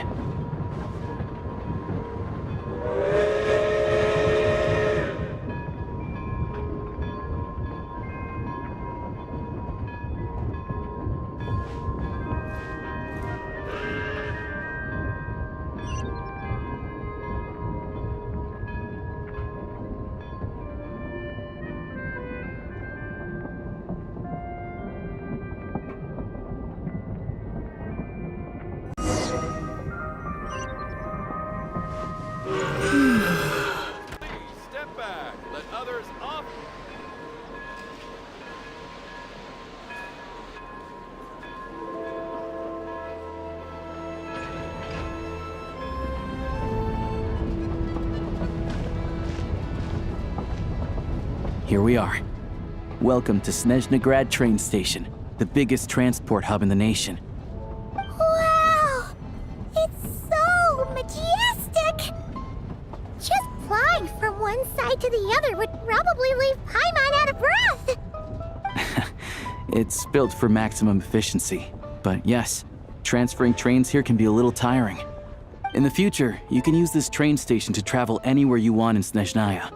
For now, though, come with me. Let's get Paimon checked out. This way. There's a lift car that goes straight to Sapoliarni.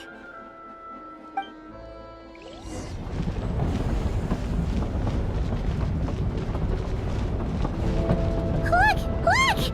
They have really funny-looking hats! And those ones are about the same height as Paimon! But it looks like they can't fly. Those would be Volkudlak and Domovoy. You'll also see the winged Vila and the snowborn Snegovic amongst others. No wonder! We'd heard that Snezhnaya used to be the realm of the Fae. Paimon can really see it now.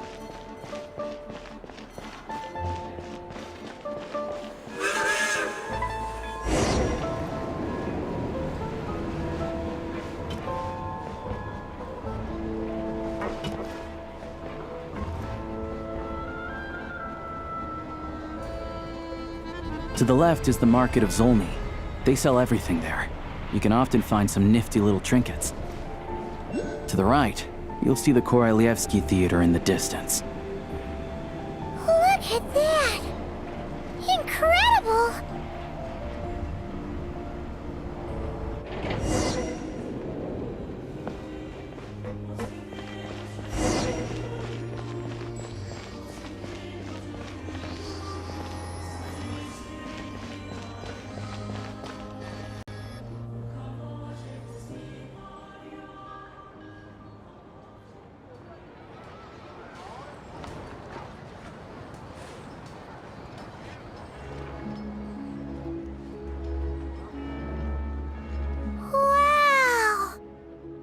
Snezhnaya is stunning! Seeing it with our own eyes makes all the trouble we went through to get here worth it! I found it pretty stunning when I first came here too. But I soon found out that stunningly beautiful means stunningly expensive. The prices here are crazy. I'm just a small-time hunter, so Zolny is where I spend most of my time. This way will take us to Podvorier restaurant. They offer food and lodging there, so you can get settled in while I fetch the doctor. Is that gonna be stunningly expensive too? Yeah, I mean, there are places to stay in Zolny, but I highly doubt they'd meet your standards. Most of the stoves are out of crystal, the windows are drafty, and at night, four-legged roommates come out to play, sharpening their claws on the roof beams and floorboards. Yep, no way! Not a chance Paimon's staying anywhere like that. Maybe we can split the cost of the room between us? Paimon still has some savings left. Fine then. It's your treat. Paimon will save her money for buying a nice little cake. Don't worry, you'll get some too. I'm glad to see you've perked up. If you find yourselves in the mood for some sightseeing later, there's a few places around here worth seeing. This way leads to Sapoliarni Palace, which serves as the Tsaritsa's audience chamber and also her personal quarters. The adjacent block is kind of a city in its own right. That's Glupov, the headquarters of the Fatui.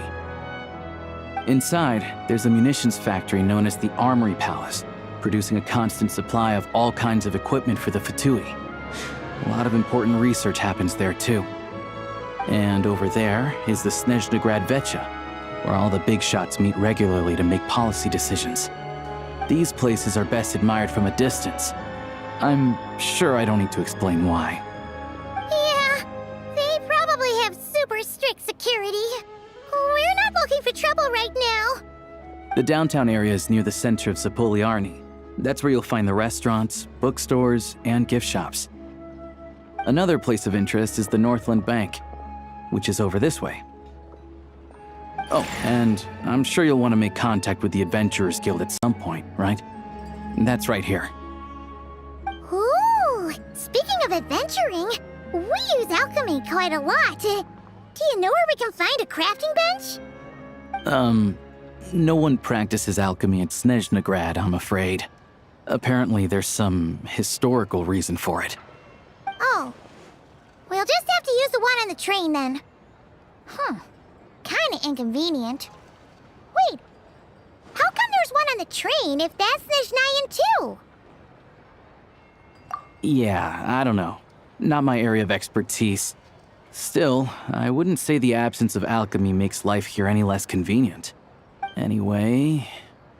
Finally, there's Zolny in that direction. It's mostly residential buildings and factories, but there's a few shops too. Worth a look around if you're interested. That's about it. You guys go ahead and get checked in while I track down my doctor friend. Sounds good. Thanks for all the recommendations. It'll be good to get out of the cold wind. Paimon's starting to feel another headache coming on. Podvorier restaurant is right this way.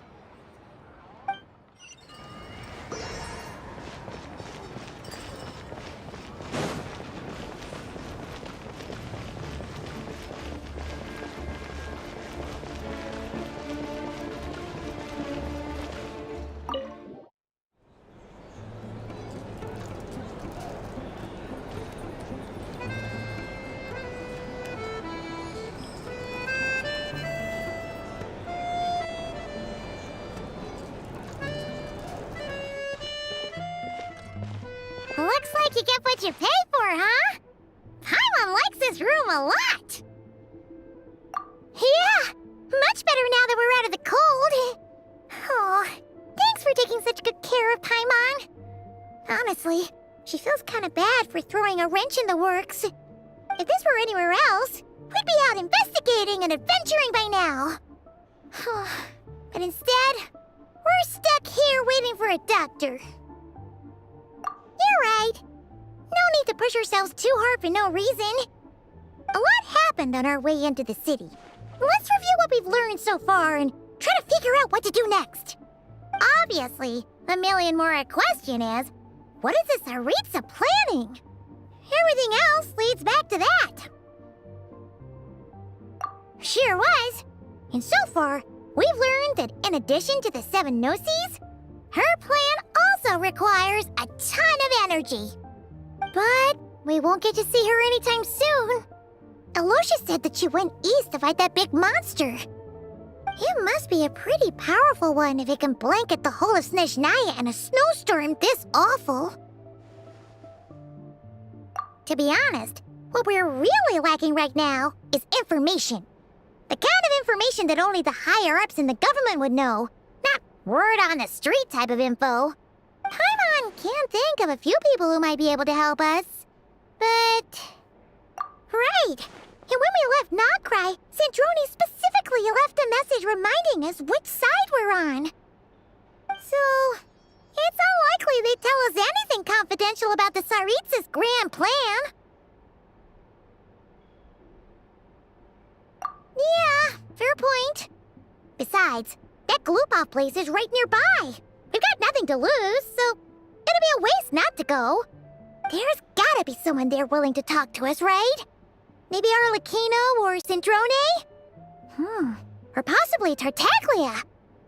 But it's unlikely we could sweet-talk Arlecchino, let alone Sandrone. She basically told us to stay in her lane already. Yeah, the last time was all the way back in Fontaine, right? Too bad we missed him in Nocry. Apparently, he came to help out. Hello. Is there a traveler and Paimon in there? That's Alosha! Come in! Hello, I'm Dr. Luneva. Alosha mentioned that one of you is feeling a little under the weather. I see. So you're my patient today, yes? And you're, Faye, I presume? Good question. Paimon's not too sure either, but she's definitely not the same kind of Faye as the ones we saw at the train station. Is that gonna be an issue? Not exactly. It's just, I'm used to treating human patients. Fae tend to be far more resilient than even the healthiest and most long-lived of humans. But don't worry, I do have some experience treating Fae. I've even diagnosed plenty of cats and dogs in my time. Safe to say, I have a fairly eclectic range of expertise. It'll be fine. Paimon's basically the same as a human. Right? We're no different when it comes down to it, are we? More like you don't eat enough. The more talking you do, the more you need to eat. Now, please take a seat.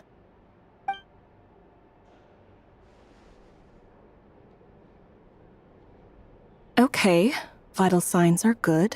Test results are all within normal ranges. I don't think it's anything serious. More than likely, you've just caught a cold. I can give you some medicine to tide you over, but as long as you rest properly for the next couple of days, you should feel better. Make sure to keep an eye on your temperature, though. If you find yourself with a persistent low-grade fever, or if your symptoms don't improve, just contact me again. Sounds like there's no cause for alarm. Thank you, Doctor. You're very welcome. Just doing my job. I'll leave you in peace now. Time to visit my next patients. Take care. You heard the doctor. Best you rest up here for a couple days. No sightseeing for the time being. All right, then. Guess we've got no choice. Let's just treat it as a short vacation. I have to get back to it. If you need anything else from the doctor or me, go to the Hunter Trade Station in Zolny. The boss there knows how to reach me. Hey, no big deal. You saved my life in the Shadow Realm. This is the least I could do. See you around.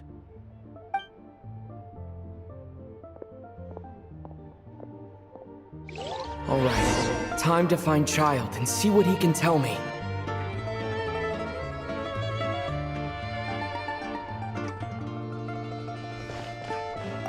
I'd better not disturb her while she's asleep. With any luck, I'll be back before she knows I was gone.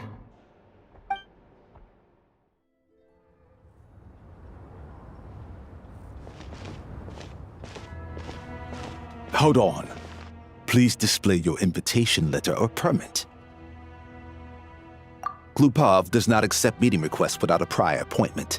You'll have to apply per the advertised booking process and wait until your invitation letter is issued. Might I ask who you're hoping to visit? Another one who thinks the rules don't apply to them. I don't understand why people think they can just talk their way in here. You don't just show up and land a meeting with the Harbinger. But I have to go through the motions for protocol's sake. Honestly, it's such a waste of time asking when I already know what the answer's gonna be. Wait a moment. I'll pass on your message. If Child is unavailable, you'll have to go through the proper procedure.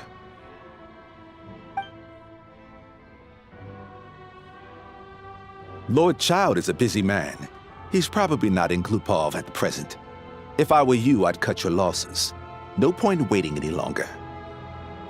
Even if you two are old friends as you claim, please understand that the Fatui Harbingers are often busy with their official duties. They tend not to stay in Glupov for extended periods. Next time, stick to the rules.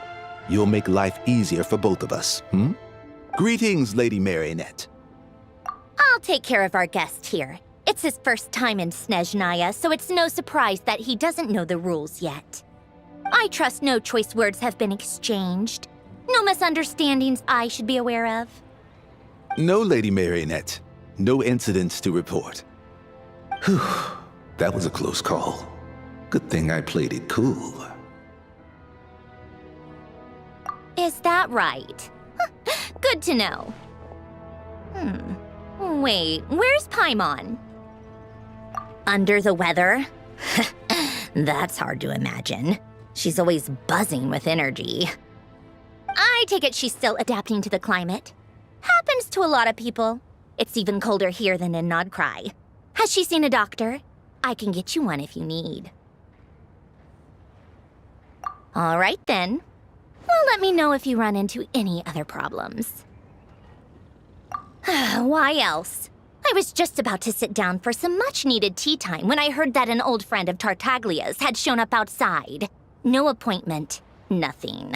And, as obnoxious as it may be to show up uninvited at Glupov, I couldn't help but take pity on the poor soul who was waiting outside in vain. So I had no choice but to abandon my freshly brewed piping hot tea and come to see this mystery guest for myself. Well, I felt our time working together in Nodcry warranted some courtesy. I couldn't exactly let you freeze to death out here in the wind. Unfortunately, I can't invite you inside either. The rules of Glupov wouldn't allow it, and as a harbinger, I have to lead by example. On the plus side, Snezhnograd actually has some class, unlike Nosha Town. Torchlight Books has a very nice selection of teas and cakes, so we can catch up there. Your treat, of course. Because I already wasted one perfectly good cup of tea today. That's why. I've ordered for the both of us. No objections, I assume. I'm sure you trust my taste. Okay, let's get down to business. I'm guessing you don't actually have any urgent business with Tartaglia, per se. You just want information, right? Wanna take a guess? Of course you'd say that. You shouldn't underestimate Counselor Tartaglia, you know. That's right. I'm sure you've heard of the Snezhnograd Vecha by now. Well, he's busy preparing some paperwork for their next meeting. They'll be discussing yet another extension to Project Stuzha. It's basically all anyone cares about in the Vecha these days.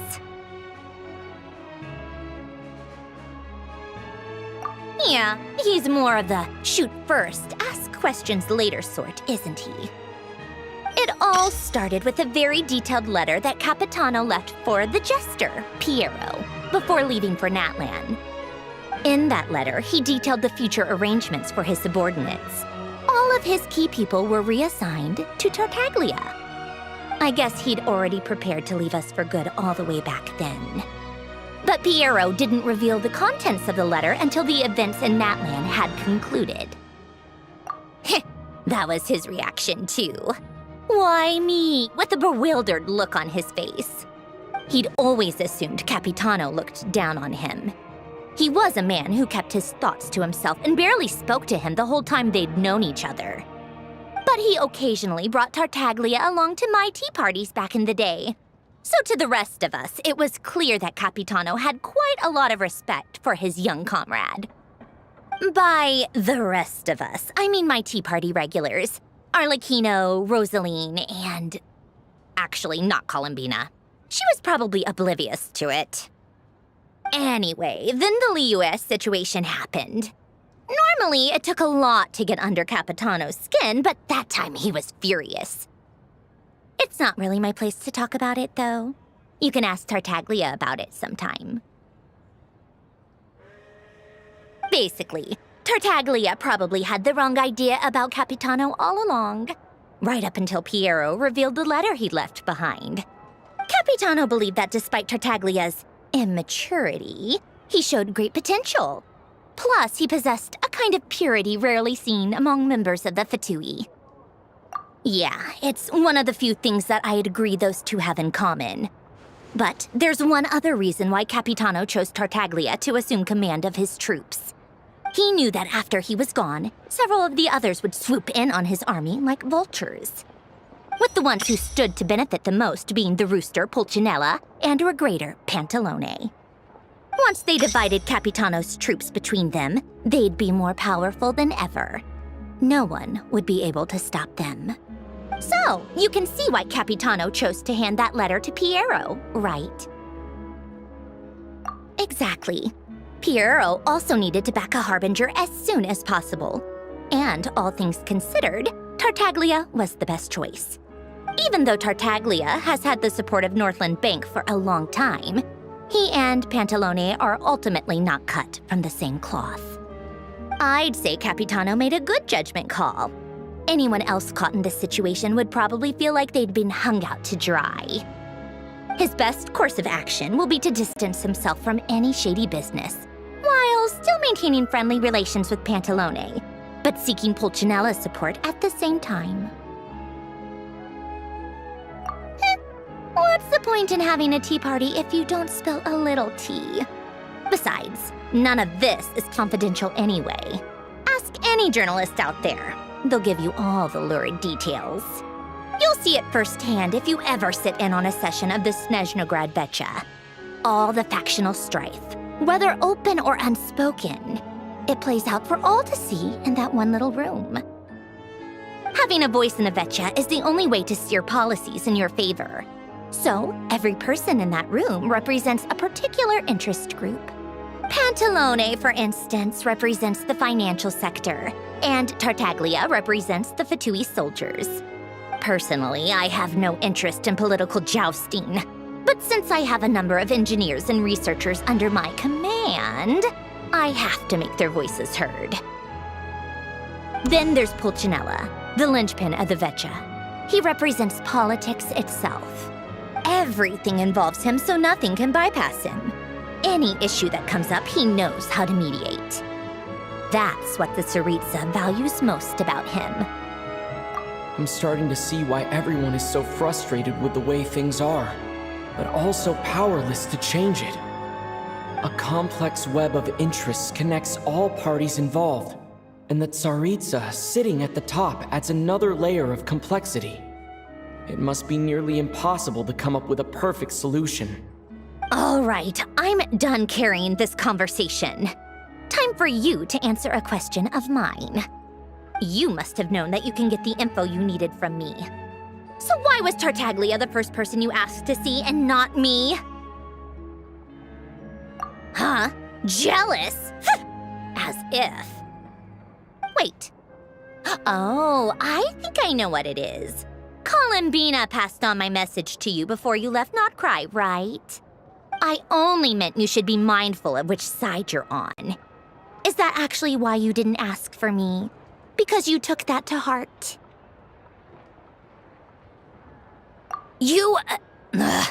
Fair enough. It's not your fault. I blame all these politicians I've been hanging around with lately. Always beating about the bush when they talk. I guess it must have rubbed off on me. Anyway, just ask for my help next time, okay? Little things like this are no problem. Lady Marionette. What now? Can't you see I'm on my break? Whatever it is, just leave it on my desk. I'll look at it later. Sorry to disturb you during your break, ma'am, but I'm afraid it's an emergency. Isn't it always? I've told you before, fixing the tracks and transporting ice blocks does not constitute an emergency. The equipment in Svietlo-Laidovka is in urgent need of maintenance. With how the weather's been recently, we suspect that the cause is a buildup of snow, exceeding the maximum weight limit. The supports on one of the machines broke and fell, awakening a dormant beast and leaving many of the ice miners trapped in a nearby ice cave. Luckily, Odette's team was nearby and launched a rescue operation, but we're still facing a severe manpower shortage for both the rescue and engineering teams. I guess that's it then. Our tea party will have to end here. I'm the only engineer you'll need. Do you actually want to come with, or are you just saying that? Nice of you to return the favor. I'll have a couple of people look after Paimon. They can let her know that you had to step out for a while. Given how urgent this is, I'm sure she'll understand. And honestly, I'd rather have your help than anyone else's. Between your skills and experience, you'd be reliable help. Then let's go. You, take 2 people to Pavourier restaurant. Find his room and watch it like a hawk until we get back. If anything happens to Paimon, you'll be answering to me. Yes, Lady Marionette. They weren't exaggerating. This is really dangerous. It's a good thing only one of them broke. From what I've been told, most of the trapped miners are over in that direction. Yeah, you do that while I check the rest of the equipment. I'll evacuate the people around here as I go. Meet me back here as soon as you're done.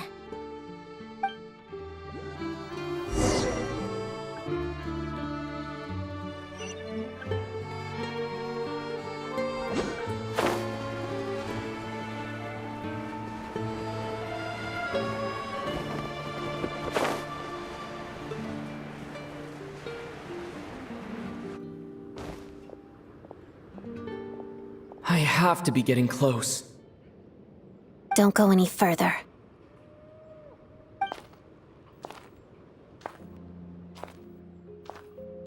It's too dangerous here. There's a highly aggressive monster on the prowl. You need to leave, now. Ah, I see. You're the backup from Snezhnaya. Well, I'm Odette. Good to meet you. Ah, so this is Odette. She was the first member of the Fatui on the scene. There are 5 people trapped in the cave. Monster type is unknown, and so is its location. Let's go. Every second counts.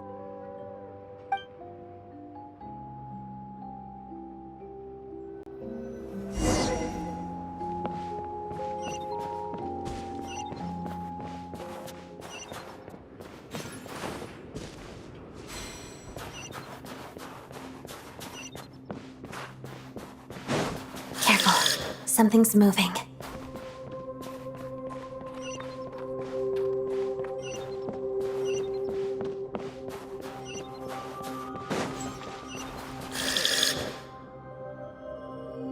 This must be the monster's shadow. Looks like a tough opponent. Take this! Together.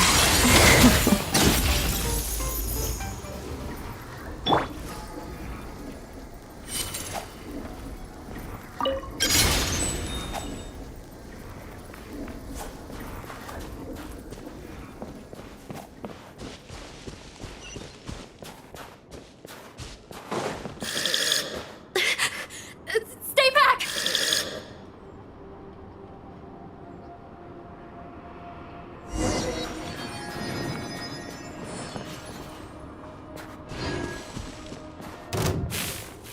Here!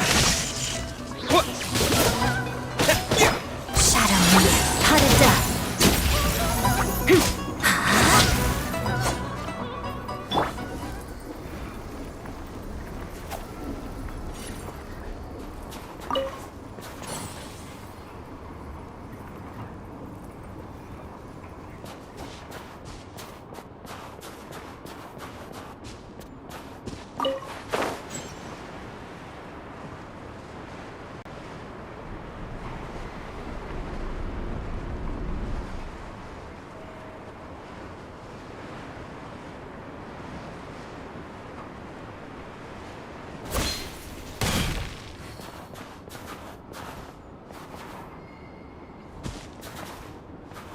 I see them. They're right behind the monster. The monster seems very agitated. It could attack at any moment. Let's make the first move.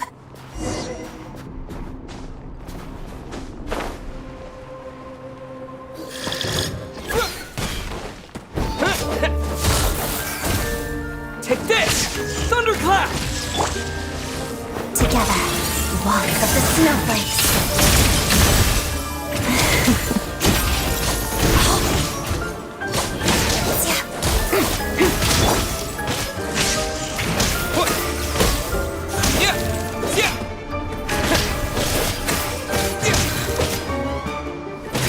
Let's begin. Pirouette.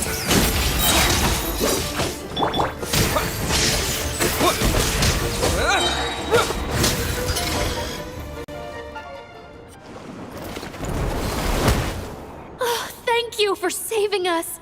We'd have been monster fodder otherwise. Thank you. Thank you. You're welcome. You should be safe now. Follow this route out.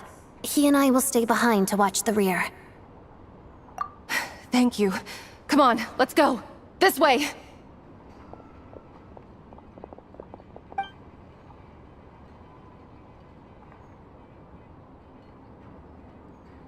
I've searched the area.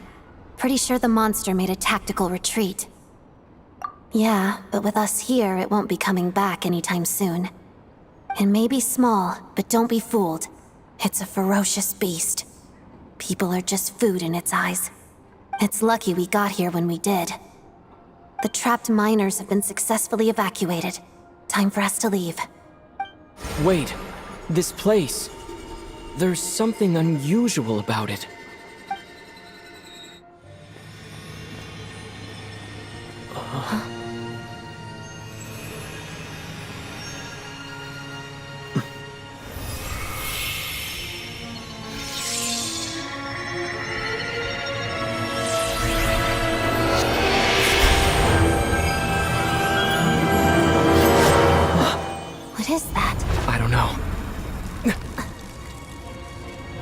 It's back? Guess it has family.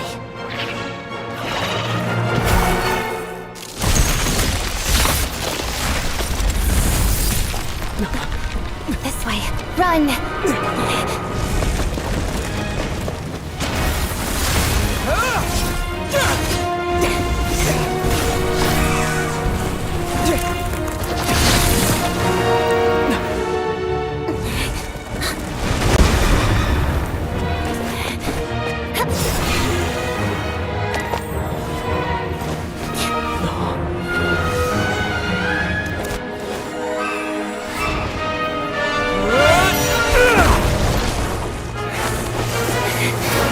Thanks. Let's get out of here.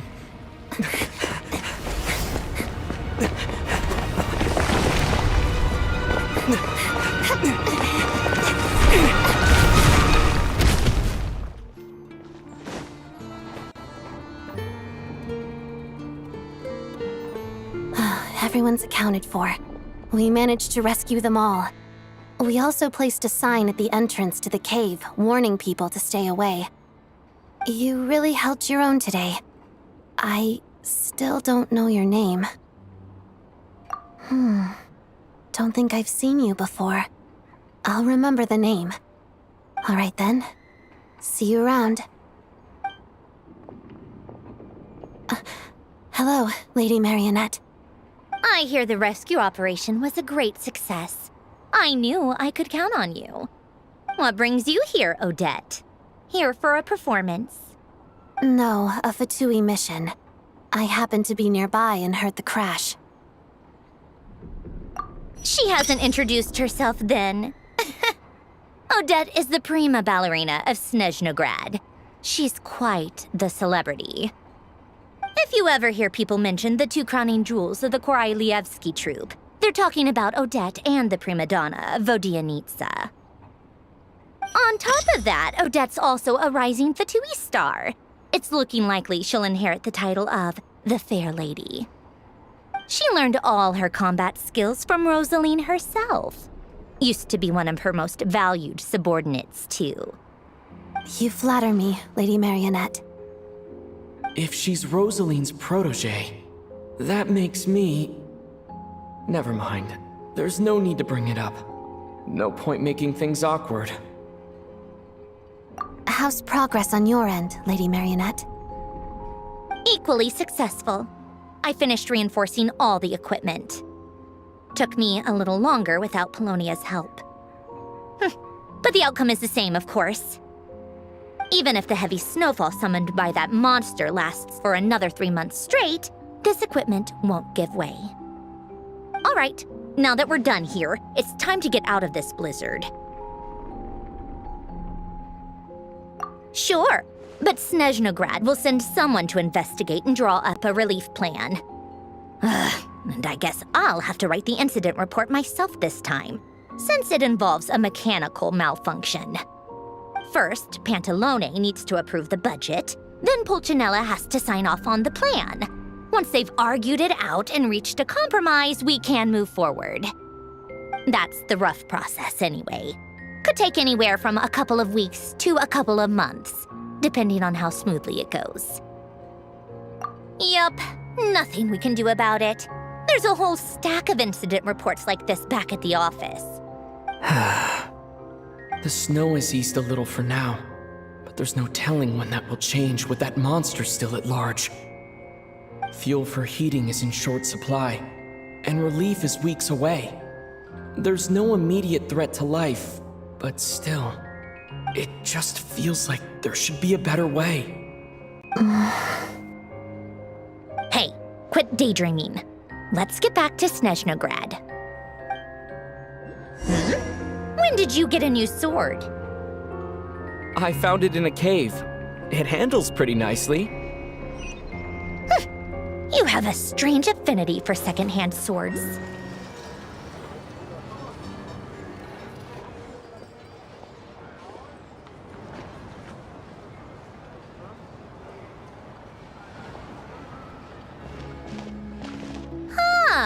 Well, if it isn't Counselor Tartaglia, Mr. Big Shot himself. Go easy on me, all right? I'm still recovering from the interrogation the real big shots put me through. Hey, comrade, it's been too long. I heard you came looking for me earlier. Nicest surprise I've had in a while. Good to see you too, Odette. I'm guessing you guys just got back from Sviatlo-Laidovka. How'd it go? Crisis averted? It went fine. How about you? Any new developments? Not really. Same as ever. Growing opposition to Project Stuzha, and the usual rebuttals are starting to ring hollow. The results of the mock vote were pretty dire. Pulcinella was fuming. I've never seen the old man so angry. That's not good news. It takes a lot to rattle him. Yeah, obviously if push comes to shove, there are ways to crack down on dissent. But... Sorry, I have to ask something. This is going to sound blunt, but may I? Huh? Of course, fire away. It sounds to me like everyone's tearing their hair out trying to figure out how to deal with opposition to Project Stuzha. But what exactly is this project's purpose? And how can it be so important that even people like you two refuse to stand up for the ordinary people of Snezhnaya? Interesting. I gotta hand it to you, comrade. You sure don't mince your words. Excuse him? What does he mean, refuse to stand up for ordinary people? Oh my gosh. How does he dare speak to the Harbingers like that? Are you interrogating us now? It's okay, Sandrone. Let me explain. I think I understand where he's coming from. If I could, I'd take your side right now. In fact, my position's very similar to yours. I've only held back on casting a dissenting vote in the Vecha because the Tsaritsa would never let me get away with it.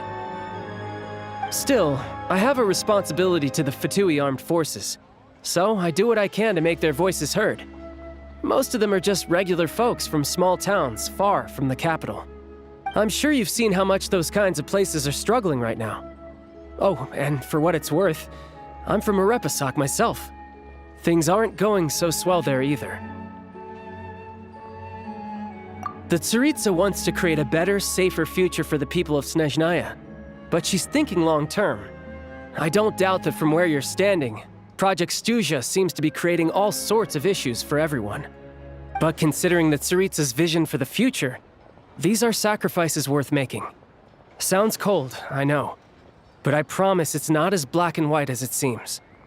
Maybe Sandrone and I can't oppose Project Stuzha outright, but we're constantly raising our concerns in Vecha meetings. And even though we can't put an end to it, there are plenty of other ways to make a difference. We're trying everything we can think of, and so is Pulcinella. I respect Her Majesty, the Tsaritsa, and trust her decisions. But at the end of the day, I'm still just a normal guy who cares deeply about my homeland. And my family, who all live here. There's no way I would ever abandon them. As contentious as things can get within the Vecha, there's no selfishness or malice behind it. Everyone wants to get through this period as smoothly as possible. The issue is that there's no way of pleasing everyone under the present circumstances. Most of the time, we're trying to decide on the lesser of two evils, which obviously isn't a great look. But that is not the same thing as being blindly loyal to the Tsaritsa. No one's got their head in the sand here. We're all well aware of the way things are. We're just doing our best to make it work. In fairness to Sandrone, she rushed to Sviatlo-Laidovka's aid the moment she heard that people were in danger. And even Tartaglia, who used to only care about the thrill of the fight, is clearly doing his best to rise to the demands of his new role as counselor. Hey, come on. There's only so much we can say, so don't press us too hard. Look, I know how untenable the Tsaritsa's position looks if you don't understand her motives. Maybe you've heard already, but she's currently leading her army on a campaign to the east to defeat the monster that's been causing these brutal blizzards. Striking that monster down will be a significant step in dealing with the present energy crisis. As laser-focused as she is on realizing her lifelong ambitions, she's still putting time and energy into taking down this powerful monster. To me, that says a lot. If she thought Snezhnaya and its people didn't matter in the grand scheme of things, Why would she waste her time on something like this? Thanks. I meant every word I said, though. I wasn't just trying to placate you. I've already done more than enough diplomacy for one day. I still think this adventurer raises a very important point. Our two harbingers have made their positions very clear. But there are many others in the Vetcha who must feel trapped and forced to vote against their conscience. I think it's a very valuable quality to be willing to speak one's mind, despite the risk of offending powerful figures. You can say that again. I highly doubt we'd feel the need to explain ourselves so much if we didn't know you so well. Forgive me, adventurer, but might I be so bold as to ask about your background? How is it that you can converse so openly with two harbingers?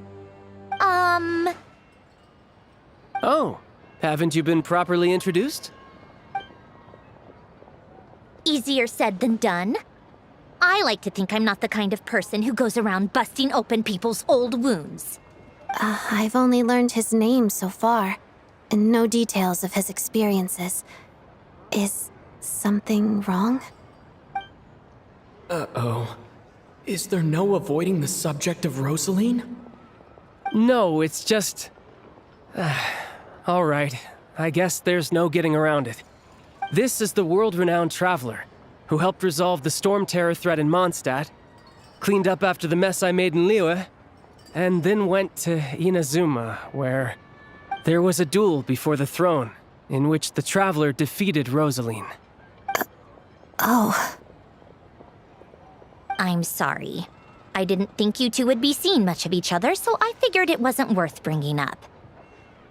It's fine. It was a long time ago. It's fine. Sorry. I just remembered that we have a rehearsal coming up. Please excuse me. I should get going.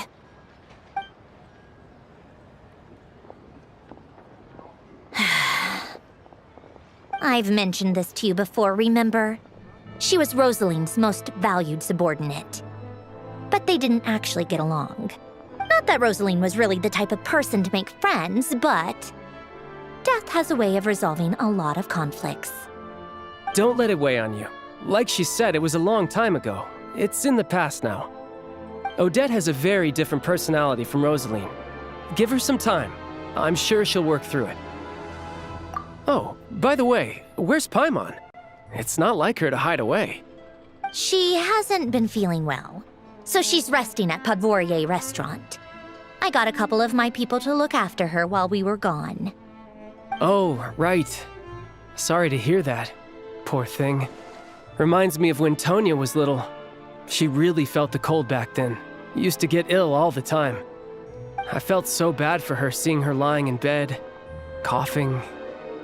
She was so mature for her age, though. Whenever someone came to visit her, she'd greet them with a smile and would never complain. I'm sure Paimon's a good kid, too. You're a little short on manpower, right? Let me have a couple of my people take over for yours. I'll send my most capable and reliable. They'll make sure Paimon can recover in peace. Well, that would be great. Your people are more qualified. Hey, don't mention it. I'm sure you have things to do. Hopefully this takes a load off your mind. So no more accusing me of not being on your side, all right?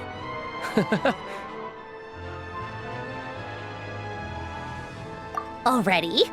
That was quick.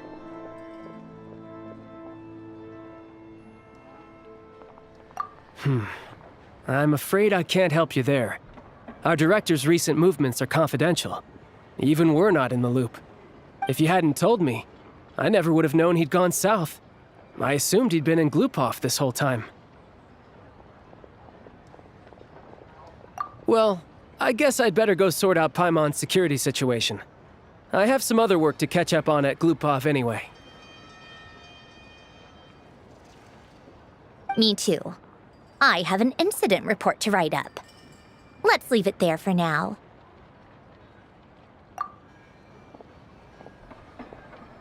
I guess everyone's in a difficult position.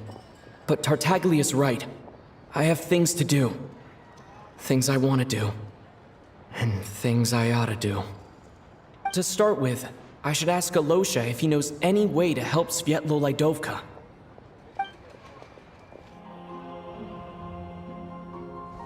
How strange. This sword seems to be vibrating of its own accord.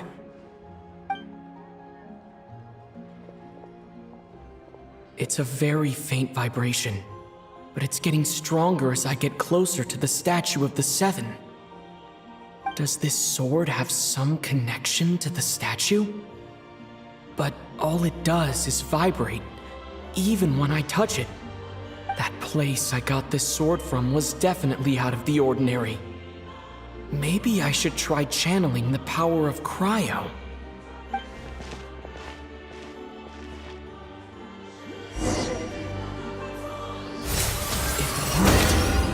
There really is something special about this sword.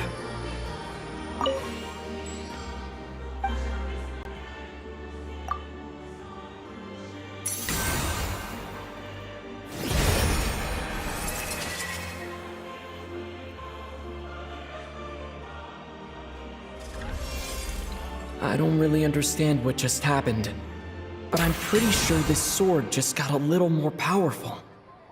I'll have to try the same thing again when I come across another statue of the Seven. In the meantime, I'd better go find Alosha.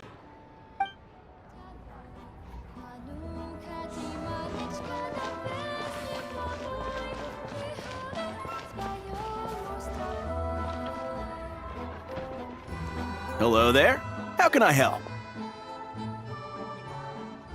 Ah, sure thing. Give me a second, I'll go fetch him for you.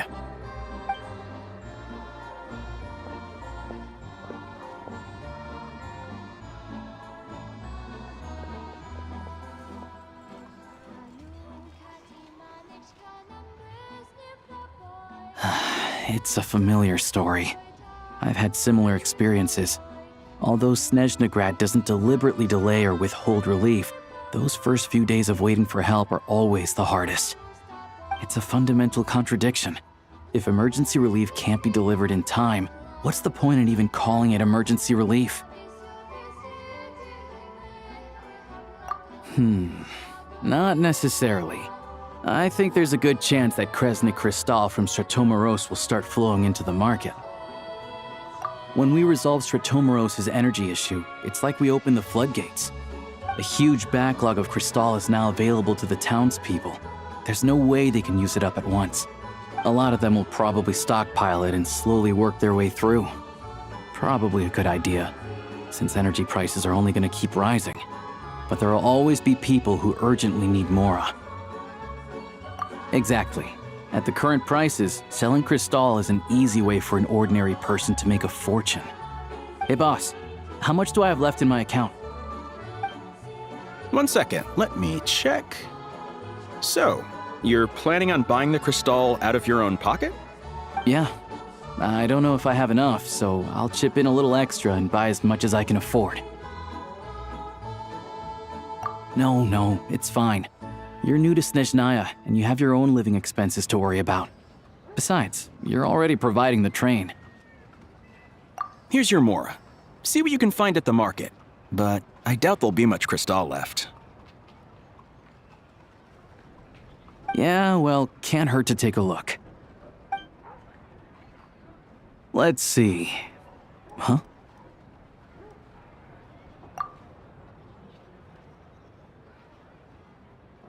Oh, Alosha, and... Hello? I didn't realize you two knew each other. Yeah, I take on some odd jobs in the city to supplement my hunting income. Sometimes I work as a cleaner or prop hand at the theater where Odette is one of the big stars, so I've met her a few times. When the weather's as bad as this, it's better for a hunter to adapt than to keep looking for game. Yes, and we sometimes need extra help.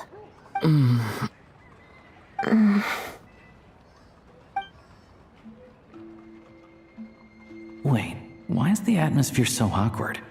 I thought things went pretty smoothly in Svietlolaidovka. So, what brings you here, Miss Odette? Looking for some new props? No. After I got back to the theater, I couldn't stop thinking about the situation in Sviatlo-Lydovka. It bothered me so much I couldn't focus on my dancing. So I decided I'd come here and see if there's anything I can do. You too, I presume. I suppose that's why you're here.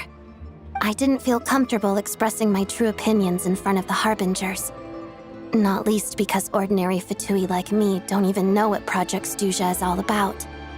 Without knowing the full picture, I can't make sense of it. And at some point, if things aren't making sense to me, I can't just keep going along with it. So many people feel the same way. They wish they could do something, but all kinds of reservations hold them back. Explains why groups like the Rokot are springing up to fill the gap. Yes. Well, that's one option. But there are risks to consider with organizations like that. The Fatui does not encourage their activities. Right, because things can get out of hand, and it's hard to hold the right people accountable when they do. I've heard about a few cases like that. Sandrone said Odette was on track to inherit the title of the Fair Lady. If so, she'll be able to find out what Project Stuzha is really about. Still, it's probably a little soon to ask her about that. There may be more to the story.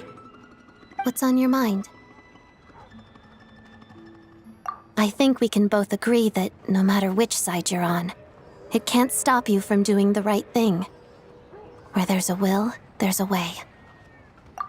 I know what Rosaline did while she was abroad. You made the right decision, so no hard feelings. So, what's your plan? Oh, we were gonna buy some Crystal. I heard there's some on the market right now. Funny, I had the same idea. In that case, let me pay. I can claim it back as mission expenses. The real issue here is that government relief is behind schedule. Surely it makes more sense for the state to cover these costs than for us to pay out of our own pockets. True. It's a huge expense after all.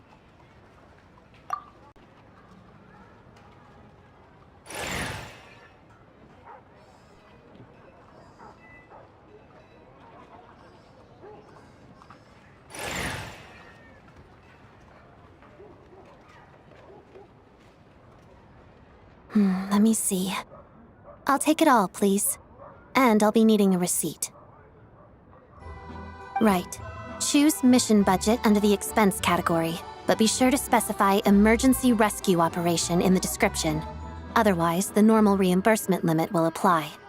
Let's book this train. Regulations say that if we need to transport Kresnik Crystal during Project Stuzha, extra carriages can be added 1 hour before departure.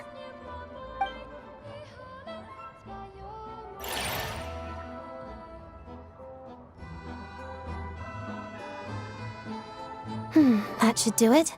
The train will be escorted to its destination by Fatui guards. This is my first time seeing you handle Fatui affairs, Miss Odette. It seems you're as skilled an officer as you are a dancer. You flatter me. It's only because I've been doing both my whole life.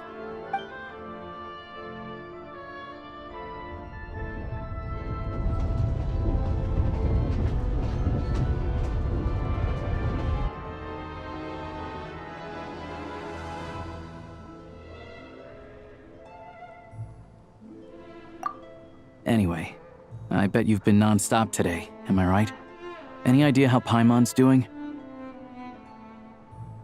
What's wrong? Who's Paimon? His travel buddy. Hasn't been feeling well. She caught a cold right after they got to Snezhnaya. Sounds like she's important to you.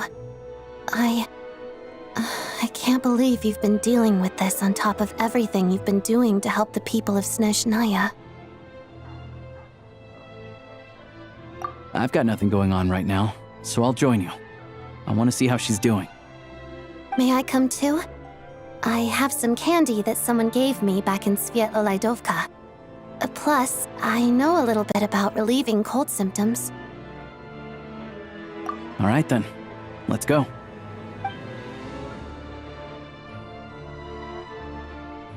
I still don't know what the deal is between these two, but at least the tension seems to have vanished. A good sign, hopefully.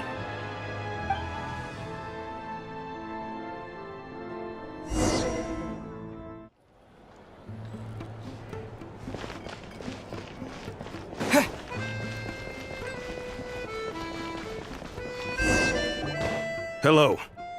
Sorry, but there's a sick person recovering in this room. Can I help you? What happened? Oh, please, excuse me. Are you the Traveler? Could I take a quick look at your Adventurer Handbook? Master Child said I should verify your identity.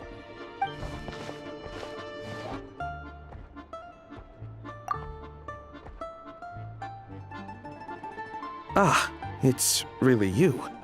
Sorry for the inconvenience. We're under strict orders from Master Child to keep this room well guarded. At the same time, we can't interfere with Podvoye Restaurant's business. That would only seem all the more suspicious and draw unwanted attention to this room. Besides myself, a few of my colleagues are stationed in and around the restaurant, in plain clothes, of course.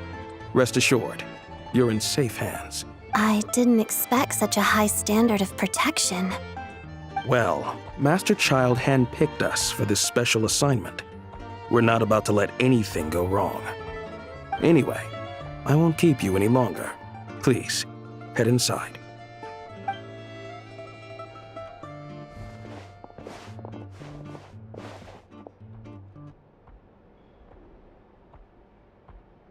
Traveler! Alosha, you're back!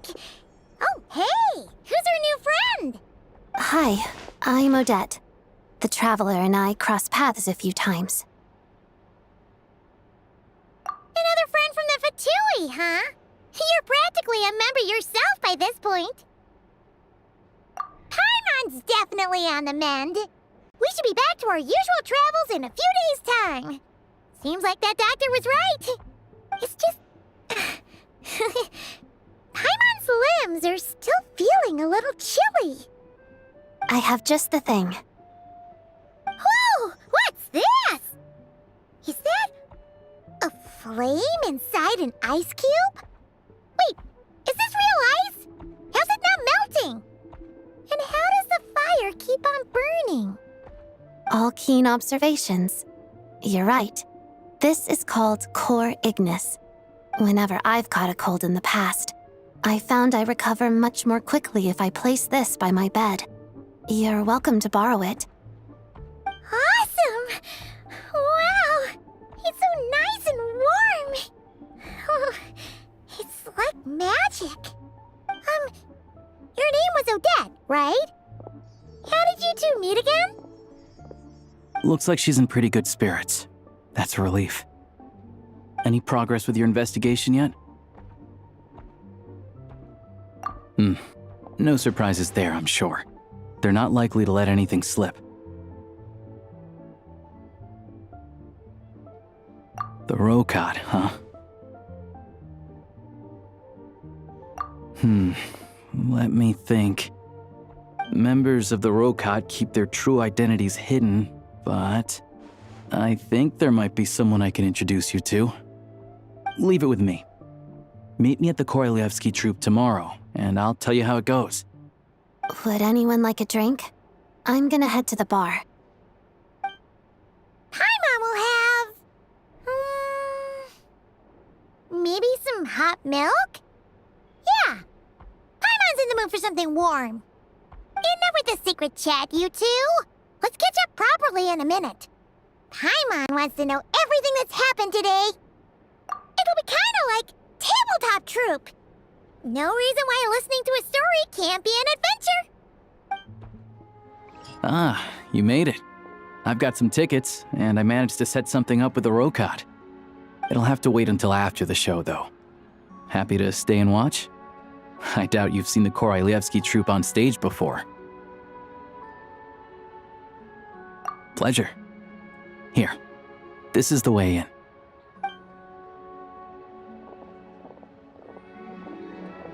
Please present yourself for a routine inspection in accordance with theater regulations. Thank you.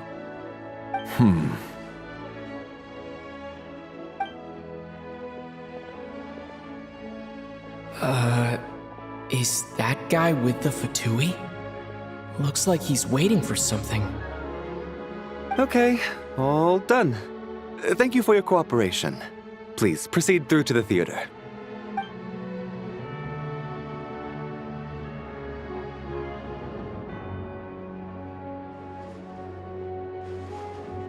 What's up? Everything okay? Snezhnaya's business and political leaders are always passing through here, so it makes sense that security's tight. Still, it's a little unusual to see the Fatui's Armory Palace guard here. You saw him, right? The guy right at the back. Strong, silent type. His name's Valeri. He's part of the Special Assignments Battalion, but I only ever see him here for one thing: to look for a guy named Mitya. Supposedly a researcher, though he never seems to put much time in at the office. The theater is one of his favorite places to hang out when he's playing hooky from work. But that's not for us to worry about. Let's go. The show's about to start. What do you think? Pretty impressive, huh?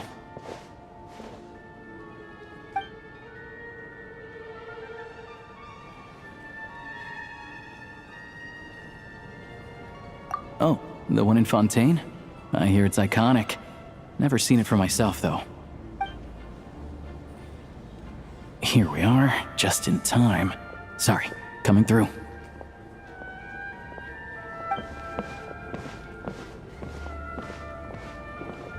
Ugh. If you're gonna show up late, keep your mouth shut. What's his problem? Whatever. No point arguing with people like that. Look, there she is. That's who I'm introducing you to later. She's the lead singer of the troupe, Vodyanitsa.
This leads directly to the green room. They're expecting us. Vodyanitsa will be waiting for us there.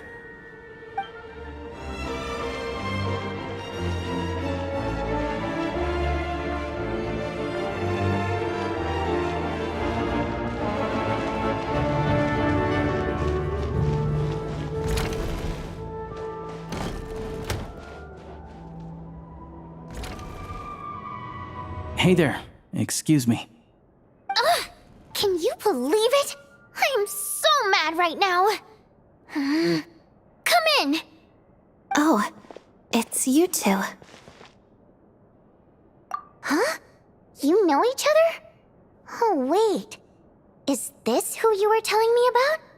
The one you met yesterday and couldn't stop thinking about? I never said that. Yes, you did. Why are you denying it? It was right before I went on that rant about the moody factory owner. Oh, I remember it so clearly. Might I ask what brings you two here? Oh, I just brought him here to see the show. And when it finished, he was full of praise for Vodyanitsa's performance. So I thought I'd try my luck, see if we could get the chance to chat for a bit. Maybe get an autograph? You work here. You of all people ought to know that's against the rules. It's not what the green room is there for. Oh, what's the big deal? Come on, don't be shy. I can give you an autograph. You can take a picture too if you want. Do as you please. I finished all my shows for the day. I'll leave you to chat.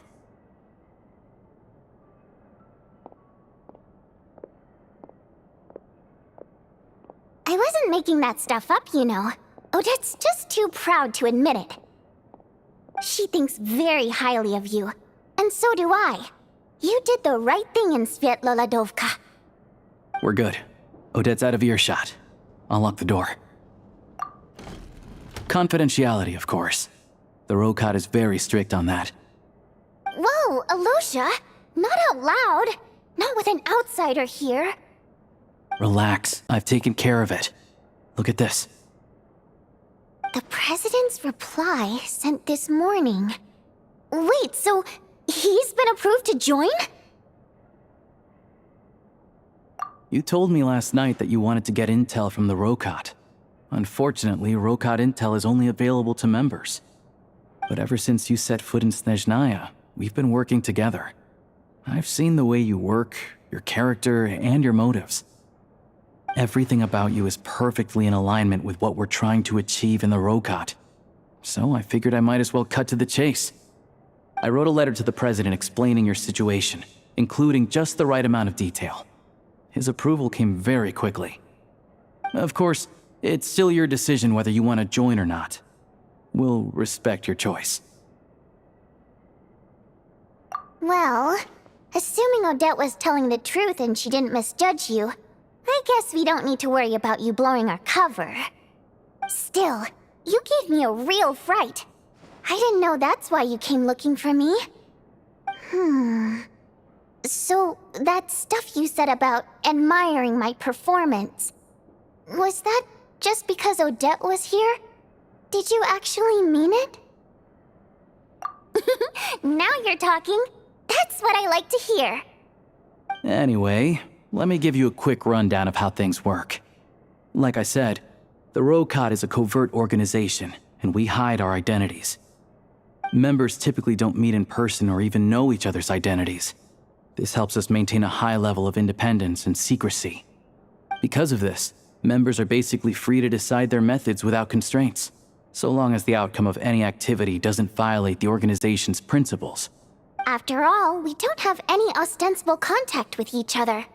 This way, if anything goes wrong, no one else will be implicated. Beyond the freedom to choose how you operate, it's also your choice whether to act at all. We have plenty of members who have yet to take any action. In short, joining the Rokot in and of itself won't place any restrictions on your activity in Snezhnaya. There's a code of conduct you can read if it interests you. But basically, as long as you don't plan on using your anonymity to go around doing evil, you'll be fine. I tried reading it 5 or 6 times. Never made it all the way through. Even the most lackluster script makes for more interesting reading. Great. Then I'll go grab an official application form. Be right back.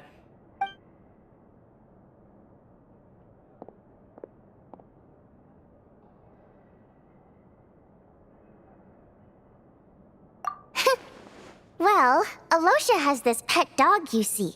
His name's Tagarin, and this one time, Alosha brought him backstage.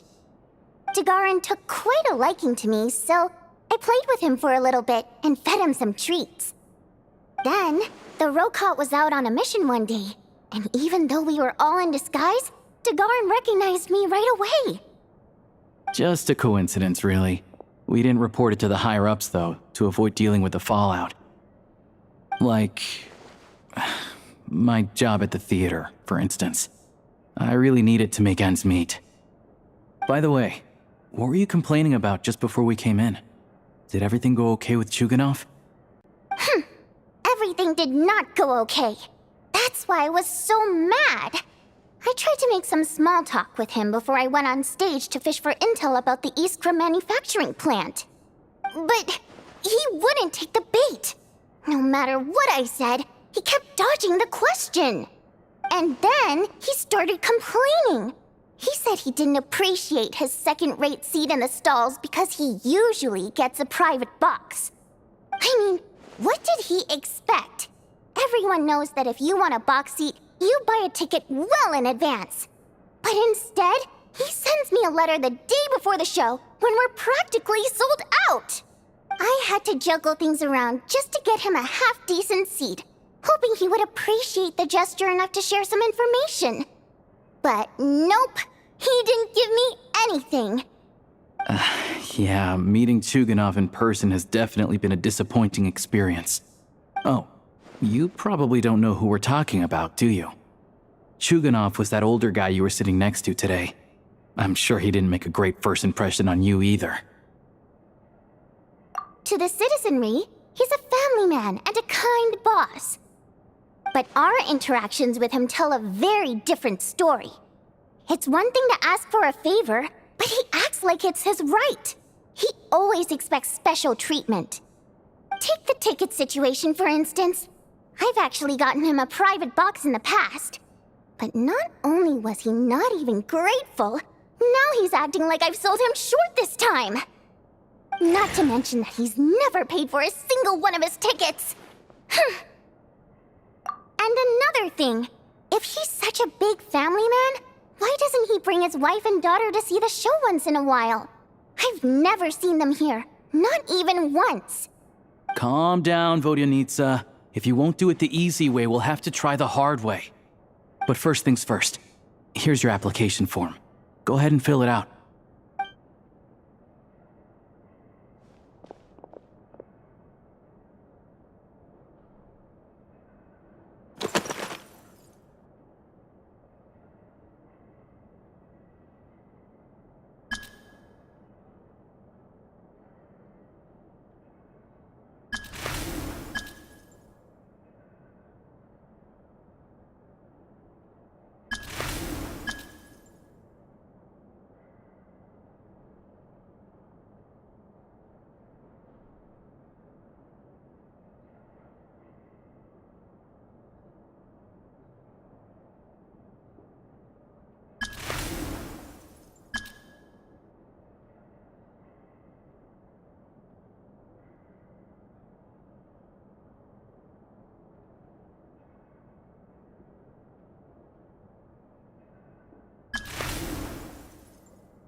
Excellent.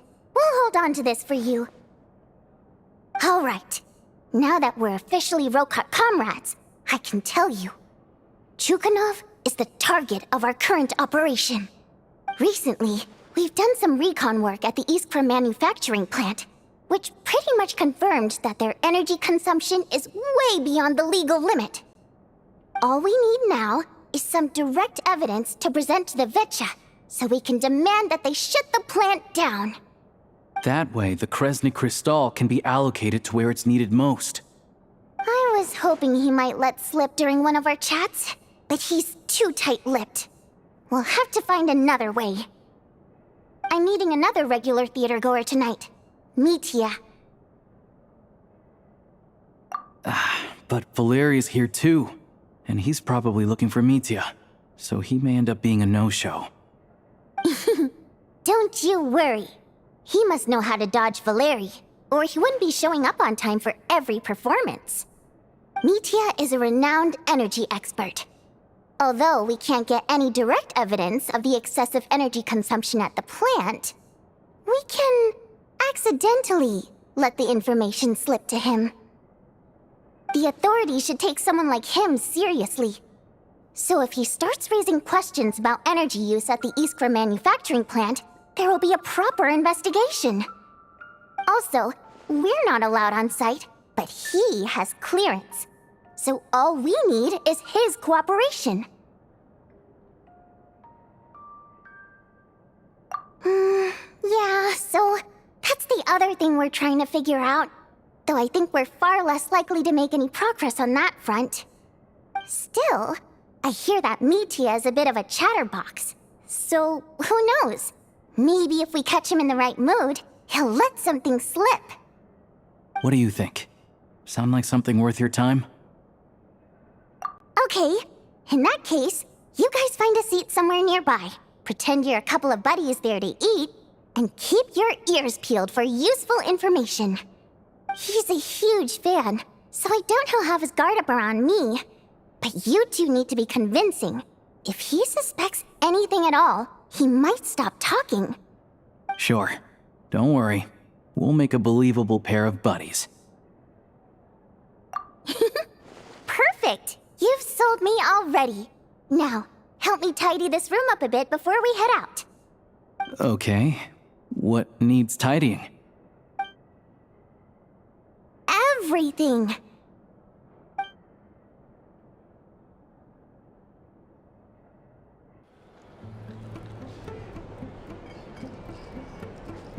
We come here often, so we shouldn't stand out. Let's sit here. Now, it's up to Vodyanica. Let's see how the conversation goes.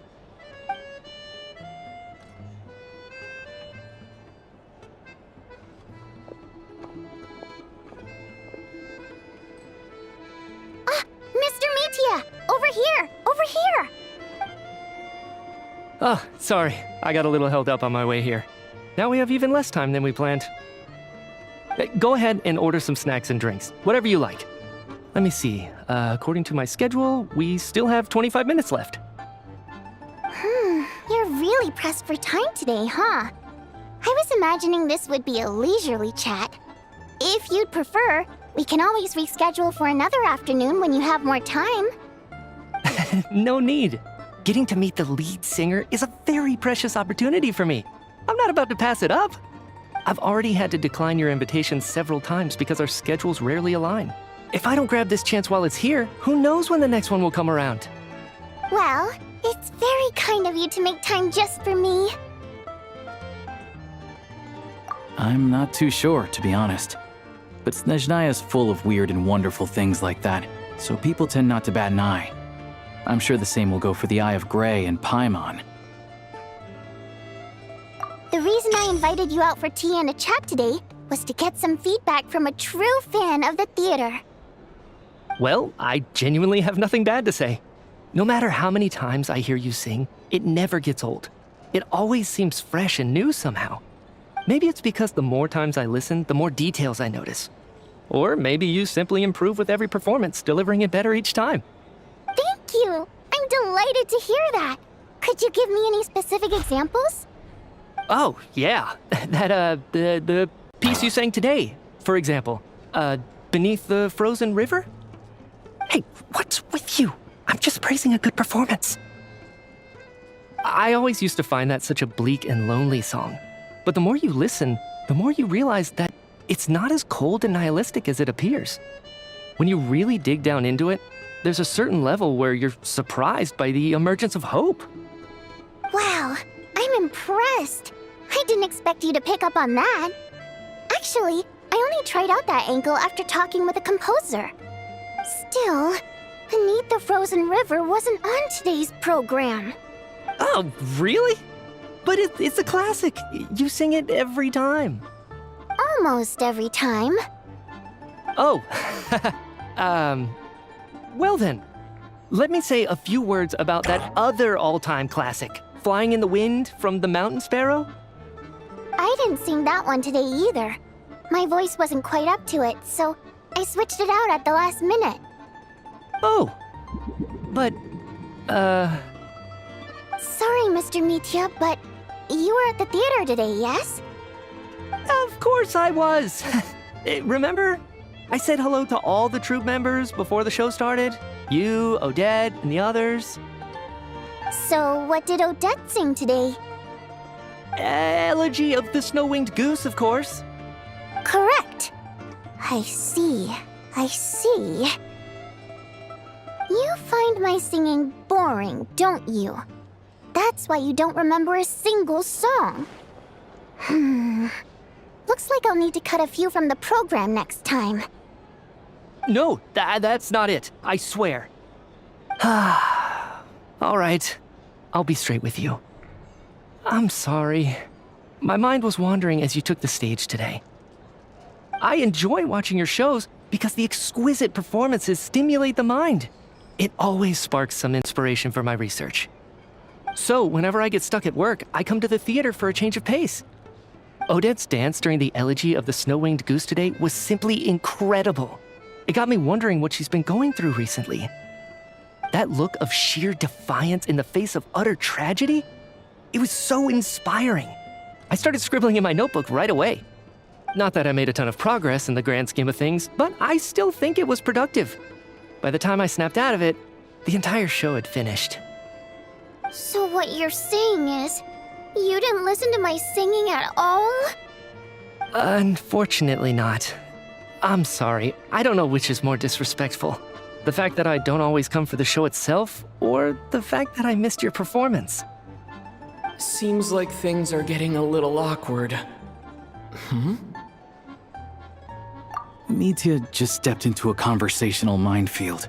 If there's one thing Vodyanitsa doesn't like, it's people who show disrespect for her performance. This meeting was so hard to set up.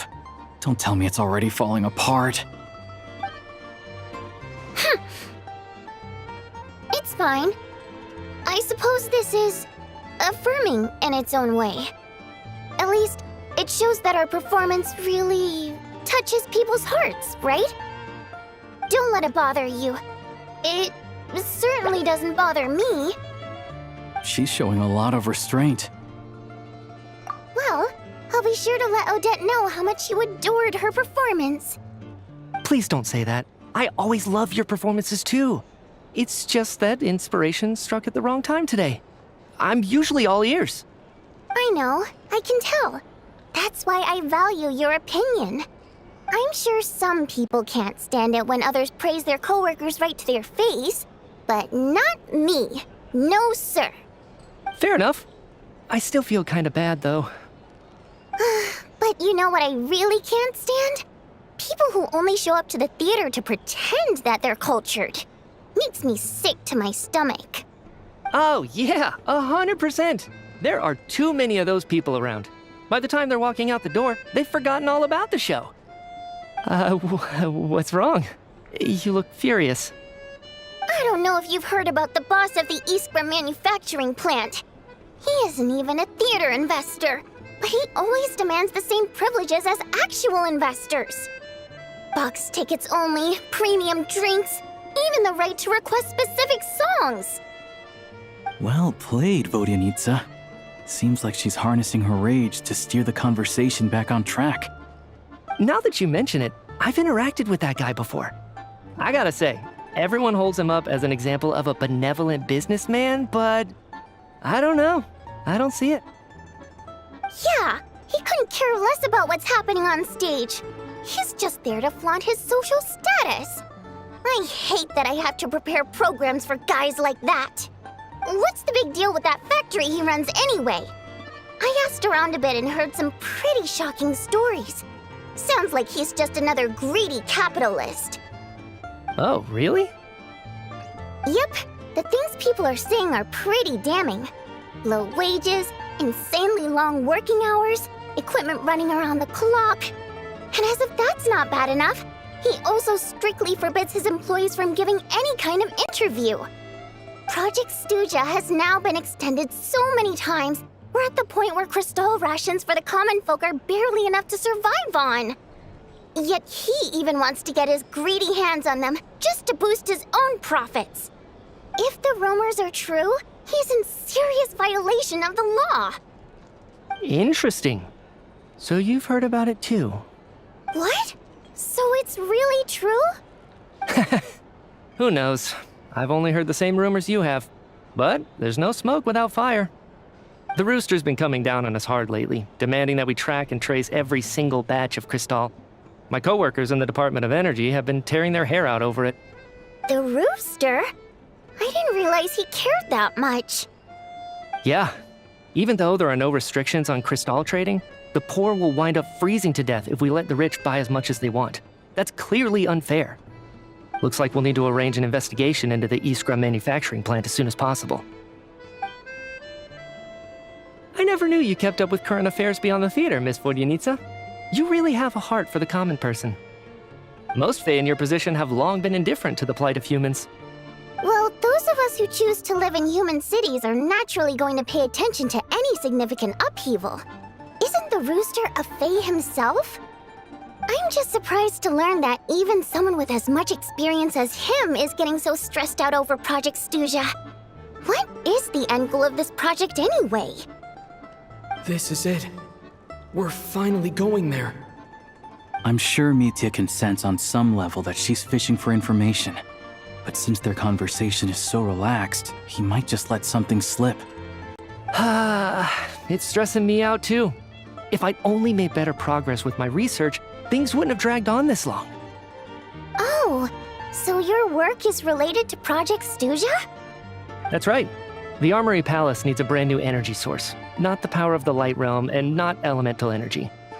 Right now, the only thing that meets the requirements is the power contained within stellar linchpins. But harnessing that power is costly. Each step of the process requires enormous amounts of Kresnik crystal, from extraction to quantification to attempts at conversion. Progress has been painfully slow, and the team is getting burned out as time goes by.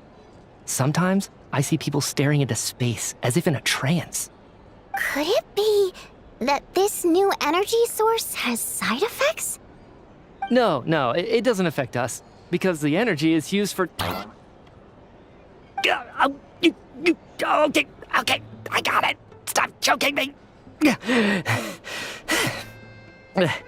Sorry, I can't talk about that. I think we're all just exhausted. We've been working ourselves to the bone for so long with so little progress to show for it. It's no wonder people are struggling to stay motivated. Seems like I owe you an apology. I shouldn't have gotten so mad at you for not paying attention during the show. Don't worry about it. I count myself lucky, to be honest. I don't envy the people who work closely with the Tsaritsa herself. I'd much rather be in my current position. At least I don't have to shoulder any major responsibilities. So they're trying to develop a completely new kind of energy. Yeah, censored by a scarf. Who would have thought? Oh, dear. It looks like my time is up. I'm afraid I have to leave. I'm so sorry. We ended up barely talking about the theater.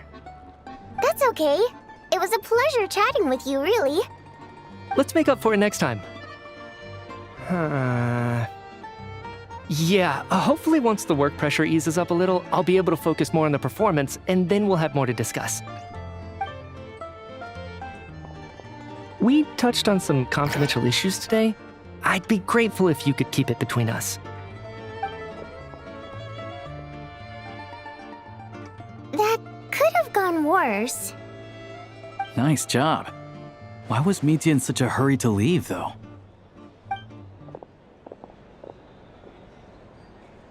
Sorry, routine inspection.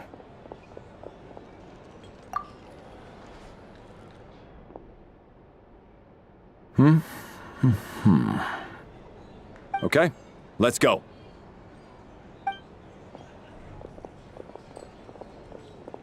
So he wasn't rushing to get back to work. He must have calculated that Valeri would find him here in exactly 25 minutes. That's frighteningly accurate. One of the main duties of the Special Assignments Battalion is to ensure that important figures stick to their schedules.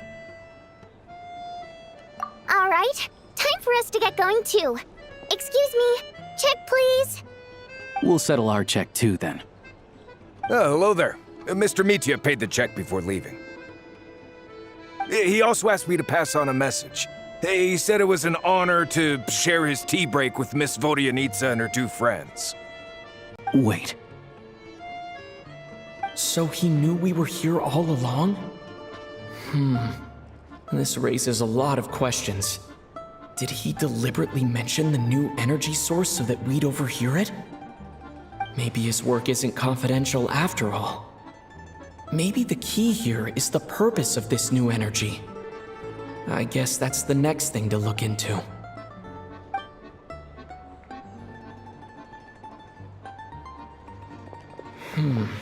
Vodyanitsa and Alosha have left. Time to head back and call it a day. You're back! Here pretty early today. Paimon was just gonna mention that. After she woke up today, Paimon felt like her temperature was completely back to normal. But her strength still hasn't returned. Still, there's some good news. Paimon thinks she might have figured out the source of the problem. It's like there's some kind of mysterious power affecting Paimon. Paimon's never felt this way before during any of her travels. She only started feeling this way since we arrived in Snezhnaya. That's right. The Armory Palace needs a brand new energy source. Could that have something to do with this? What is it? You're making that face again. You know, the one you get whenever you have a light bulb moment?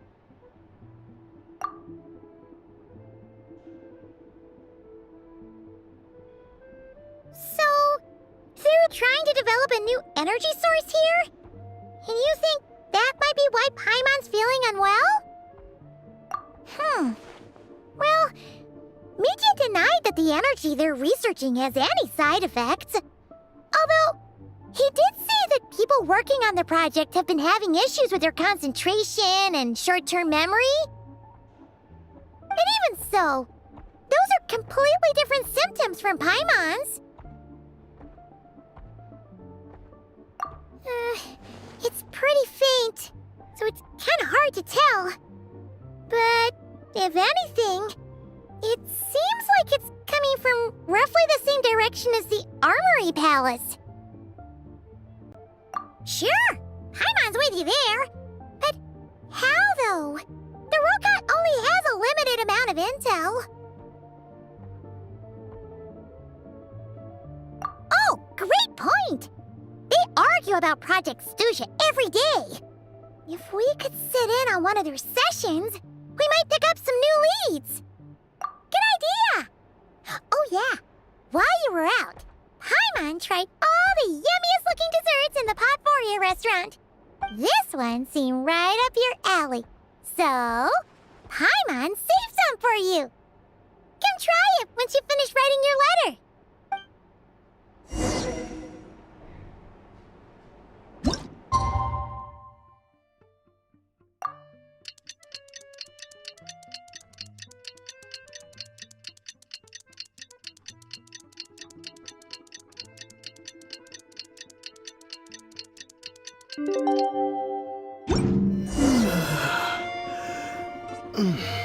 Alosha replied. He says that we won't be able to speak at the Vetcha, but he can arrange for us to attend as visitors. Time to get ready. Then head to the Snezhnaya Vetcha.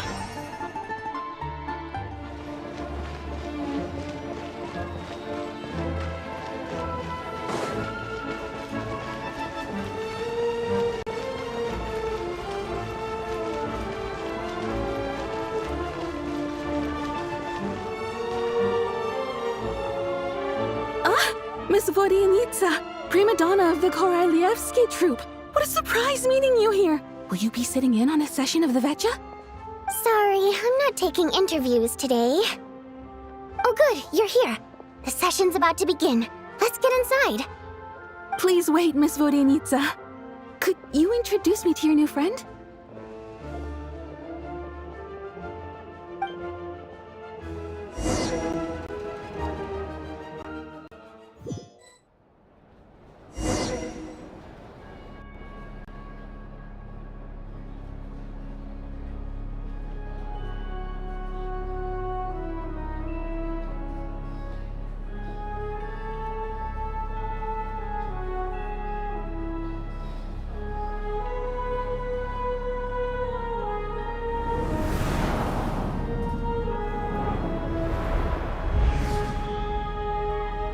In summary, the energy management commitments made for the outgoing period have been delivered upon.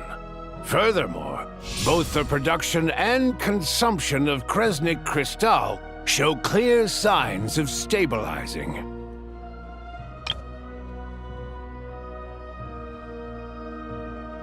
The relevant agencies have assessed the present circumstances and determined that the status quo can be sustained until the next period. For detailed statistics, I would refer you to the industry reports that have been distributed to all persons present. It should also be noted that while the recent blizzards have led to a significant increase in people's energy expenses, this is strictly a short-term phenomenon associated with a remotely located monster. Her Majesty the Tsaritsa is giving her full attention to this matter. We should have every confidence that it will be dealt with swiftly and conclusively. A financial report on disaster relief is also present in this report, courtesy of Pantalone. cover the same old ground every single time. The rooster never seems to mind, but everyone else is getting tired of it. There's a general lack of trust. People aren't seeing any tangible benefits that affect them directly. Of course, none of that will be reflected in any of the reports on the table. Yeah, if it weren't for these hard copy documents, I could have at least made something up.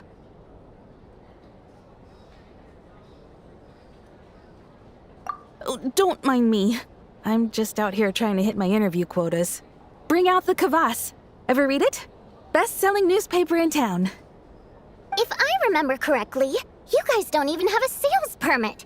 You have to sell from stalls on the street. Okay then, best-selling street stall newspaper in town. Still counts. Order! We will now open the floor to the representatives. If there are no further substantive issues to discuss, we will then proceed to a vote on this motion. Snezhnaya has a long tradition of treating members of the Fatui armed forces and their dependents favorably. But recent surveys shows that Fatui families in remote areas have access to 15% less crystal than the average civilian family in Snezhnograd. It's been said many times before, but it bears repeating now. There needs to be a clear and consistent rationale behind how crystal is allocated, or we will soon face immense public backlash. Perhaps you wouldn't need to keep repeating yourself if you would hear me out for once. I say again, true consistency exists only in principle. In the real world, fairness is relative. You appear to treat resource allocation as a simple function of production and population. So what about when the equipment used in production breaks down? Have you factored that into your equation? And do you even know how long it's been since Snezhnaya last conducted a census? If I knew the answers to questions like that, I'm sure I'd be a very wealthy man. And I doubt I'd be going by child. I'd like to bring the focus back to the specific issue I raised. Or do you wish to deny that favorable treatment for Fatui dependents is our long-standing policy? It's easy to be a critic when there's no accountability. That seems to be a running theme in the anti-Project Stuzha cohort. Defeat the ringleader and all other problems will magically resolve themselves. That's what they seem to think. But in case you aren't aware, not one jot in my report would change whether Project Stuzha continues or not. So you have no intention whatsoever of finding a solution to this problem? On the contrary, I'm the only one here who ever brings solutions. Child opened by speaking up for the armed forces. Regrader struck back with style and a war of words ensued. Our reporter was live on the scene to get the audience's reaction as it all unfolded. Who do you support? The people have spoken! Child received raucous applause from the crowd as he pushed Regrader onto his back foot with a relentless barrage of questions. It had to be seen to be believed. Now you see why they don't have a sales permit. However this reporter wants to spin things, I haven't forgotten that Tartaglia was representing the Northland Bank when we first met in Liyue. So surely, their relationship can't always have been this strained. You two are getting off topic. Let's focus on what the data is saying. Mr. Pantalone, may I speak on your behalf? Oh, please do. I'm more than happy to save my breath. Crystal distribution policy undergoes modifications with each new period, the ultimate goal being to find the most reasonable method of allocation, which I believe is what Mr. Tartaglia also seeks. But I fear many may have been misled on this topic by extremist activists. To clarify, Project Stuzha is not the root cause of the problem. It is merely a framework for resource distribution. The most recent reports all point to Snezhnaya's resilience and adaptability during this period of fine-tuning, and give clear indications that a distribution framework is improving with each iteration. To make drastic adjustments without first considering the risks would likely do more harm than good. It would be a waste of the hard-won experience we've gained to date.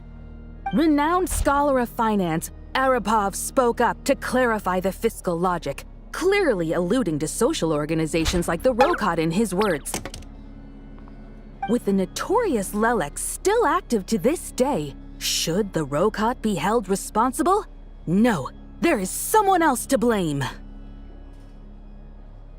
She's just rephrasing what Mr. Pantalone said. The Rokot are the critics he accuses of taking no responsibility for their actions. As for Lilac, you won't have heard of him yet. He's currently the most famous member of the Rokot. Well, more like infamous. Ending Project Stooja has become an obsession for him. Unlike the more decent ones among us, he believes that votes in the Vetcha are all that matter. So whether it's threats, coercion, or bribery, he'll use whatever means necessary to get people to change their vote. And since we're already on the subject, what do you think of Lelek's methods? Are you for or against?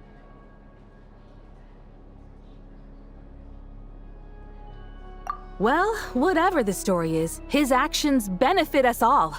We stand with Lelek. At least someone here wants to take this discussion seriously. I've been considering that issue myself. What you really need is more precise regional data, right? I think it would be easiest to let the Fatui handle it, since they're already in charge of Crystal shipments anyway. We may as well get them to collect some data while they're at it. Whatever you need, you can ask the Fatui to look into it for you. In terms of supervision, I think the Druzhna would be a good fit. I had hoped to discuss this with Miss Vesna, but sadly, she's not present. I will be happy to take a note of your suggestions and present them to Commander Vesna for a decision upon her return. The Commander has always taken a keen interest in Project Stooja. However, given the Druzhna's demanding workload, I'm afraid it may prove difficult for them to provide any practical support. Let us refrain from jumping to conclusions until a concrete and actionable plan is in place. My apologies, Lord Rooster. There are numerous issues to address here, including manpower, time sensitivity, and reporting lines. Nevertheless, I support drafting a proposal. Follow the usual procedure, and it can be raised as a new motion for all parties to evaluate at the appropriate time. In that case, I'd like to share one thought before the proposal is drafted. The issue of time sensitivity was raised just now, which I presume relates to the official reports. In fact, the Energy Commission already collects regular statistics on each urban center and its surrounding area. Would these be of any use? That's a good idea. I read every issue of Sviet-Lolaidovka's report, and although my focus is mostly on the section about equipment operation, the energy consumption statistics also yield a lot of insights. Be that as it may, does no one see an issue with using local data to determine Crystal quotas? In the long term, it seems like a very risky solution. Not if they are used purely for reference. So long as we have the report from the Northland Bank's headquarters to corroborate it, no one will be able to fool me. Very well then. It appears that this arrangement is acceptable to all parties. Yeah, sounds good to me. The members reached a provisional consensus on the issue of improving treatment for Fatui soldiers.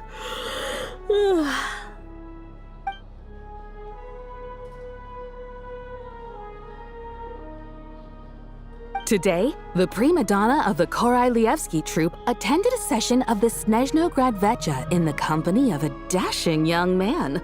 The question on all our minds is, what is the true nature of their relationship? Write anything like that again, and I'm revoking your permission to interview the troupe. Got it?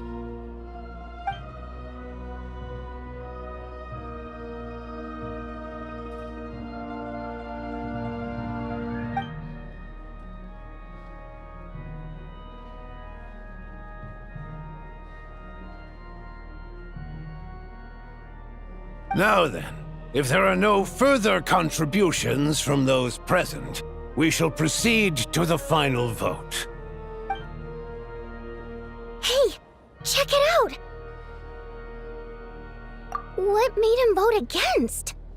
Why now?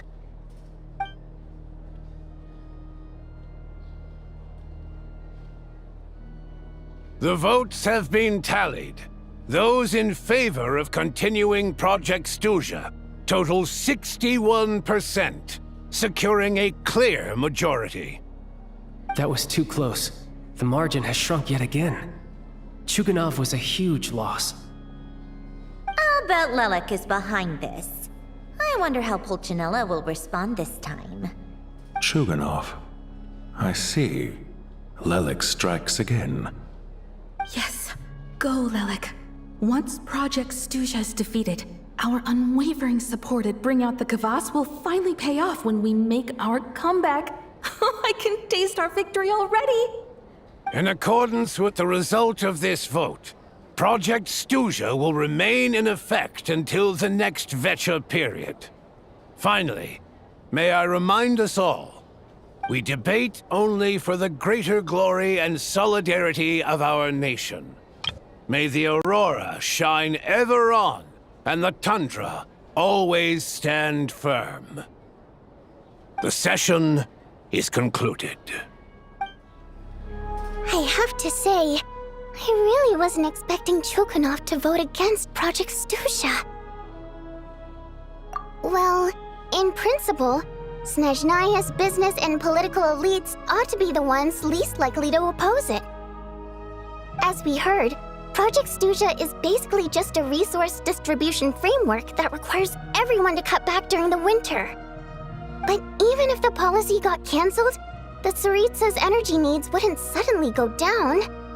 The extra demand from the public would have to be filled from somewhere. So logically, the factories would have to take the hit. I got a letter from Mr. Mitya just before today's session. He said he's confirmed that there are issues around overtime and excessive energy consumption at the Iskra manufacturing plant. In a situation like this, once the Rooster receives the report, he'll order the factory to halt production and submit to an investigation before issuing a penalty. But that's a week-long process, and thus didn't make it onto the Vecha agenda this time. I don't think he suspects anything so far. Exactly. And as you know, he's a very selfish person. I was originally gonna try and flip him after he received notice of the official sanctions. My plan was to convince him that the whole thing was completely unfair. Rather than just sit back and take the hit while his factory stopped production, he'd be better off voting to end Project Stuzha. At least that way, no one else would be able to make any money either, because all the factories would suddenly have more limited energy to work with. But now, he's already voted against it, which means someone must have used more forceful means to change his vote. Just like with everyone else who flipped. Yeah, no one knows why Lelek is so obsessed with ending Project Stuzha, but by the looks of it, he's inching closer and closer to success. Lelek must have strong motivations, given how he'll stop at nothing to achieve his goal. Maybe he knows the full truth of Project Stuzha. Maybe my next step should be to focus on him. All right. What are your plans for the rest of the day? Shall we head out? Hey, comrade. I noticed you were here during the debate. I didn't take you for a political enthusiast. Greetings, Harbingers. I just happened to have some free time today, and my new friend here thought it might be fun to check out the Vecha. Ah, Odette must have introduced you. Looks like you two are getting along pretty well. I'll leave you to catch up. I should head back to the troop. Sure. Break a leg and all that.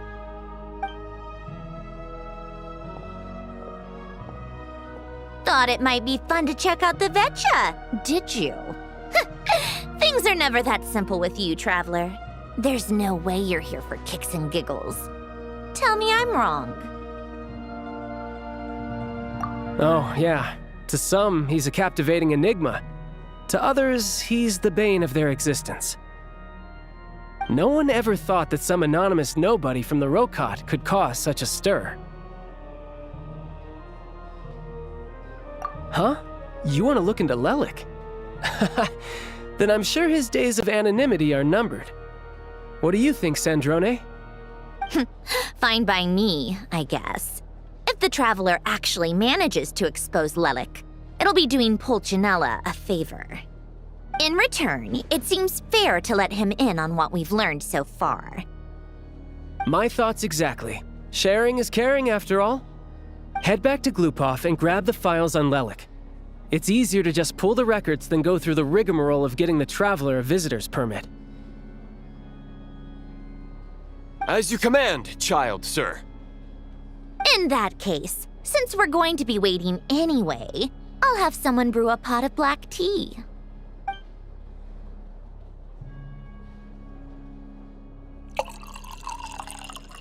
One common thread among the many incidents Lelik has been involved in is that the victims are all too scared to share any real information about him. Clearly, he must have threatened them in some way.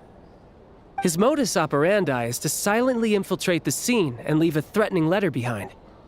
But neither the letters nor the crime scenes ever yield any clues to his identity. So all these files have to offer are short statements by the people affected. They don't give us a lot to go on. If nothing else, it shows we're dealing with a trained professional who's versed in counter-surveillance. Yes, and to that point, he often strikes in highly secure locations. The victims are high-ranking and influential people who take their personal security very seriously. Somehow, Lelik slips right into their rooms without making a sound. There's never any eyewitnesses, nor the slightest trace of a break-in. If he can get in and out undetected, it means he can strike without warning. Not that that's ever happened so far, but the thought is enough to scare these people sleepless. It's hard to believe that a human being could pull this off flawlessly every time, so they switched the focus of the investigation to Faye. Unfortunately, no one's found anything yet. Careful, don't underestimate me. Although truth be told, I'd probably find it hard not to blow my cover. Direct confrontation is more my style. We haven't ruled out the possibility of Lelik being human. It's just, there can only be a handful of people in all of Teyvat who'd fit the profile. Faye, on the other hand, plenty would have the ability, but few would have the motive. No, not as strong as me. You'll never find the culprit with criteria like that. Let's go with a little weaker than me. Oh, you hit me right where it hurts. I'll admit, he's strong and meticulous. But can we at least limit this to candidates who have something to do with Snezhnaya? He's just trying to find a reference point. Stop getting fixated on who's stronger than who. But that's the most important thing. In my opinion, anyway.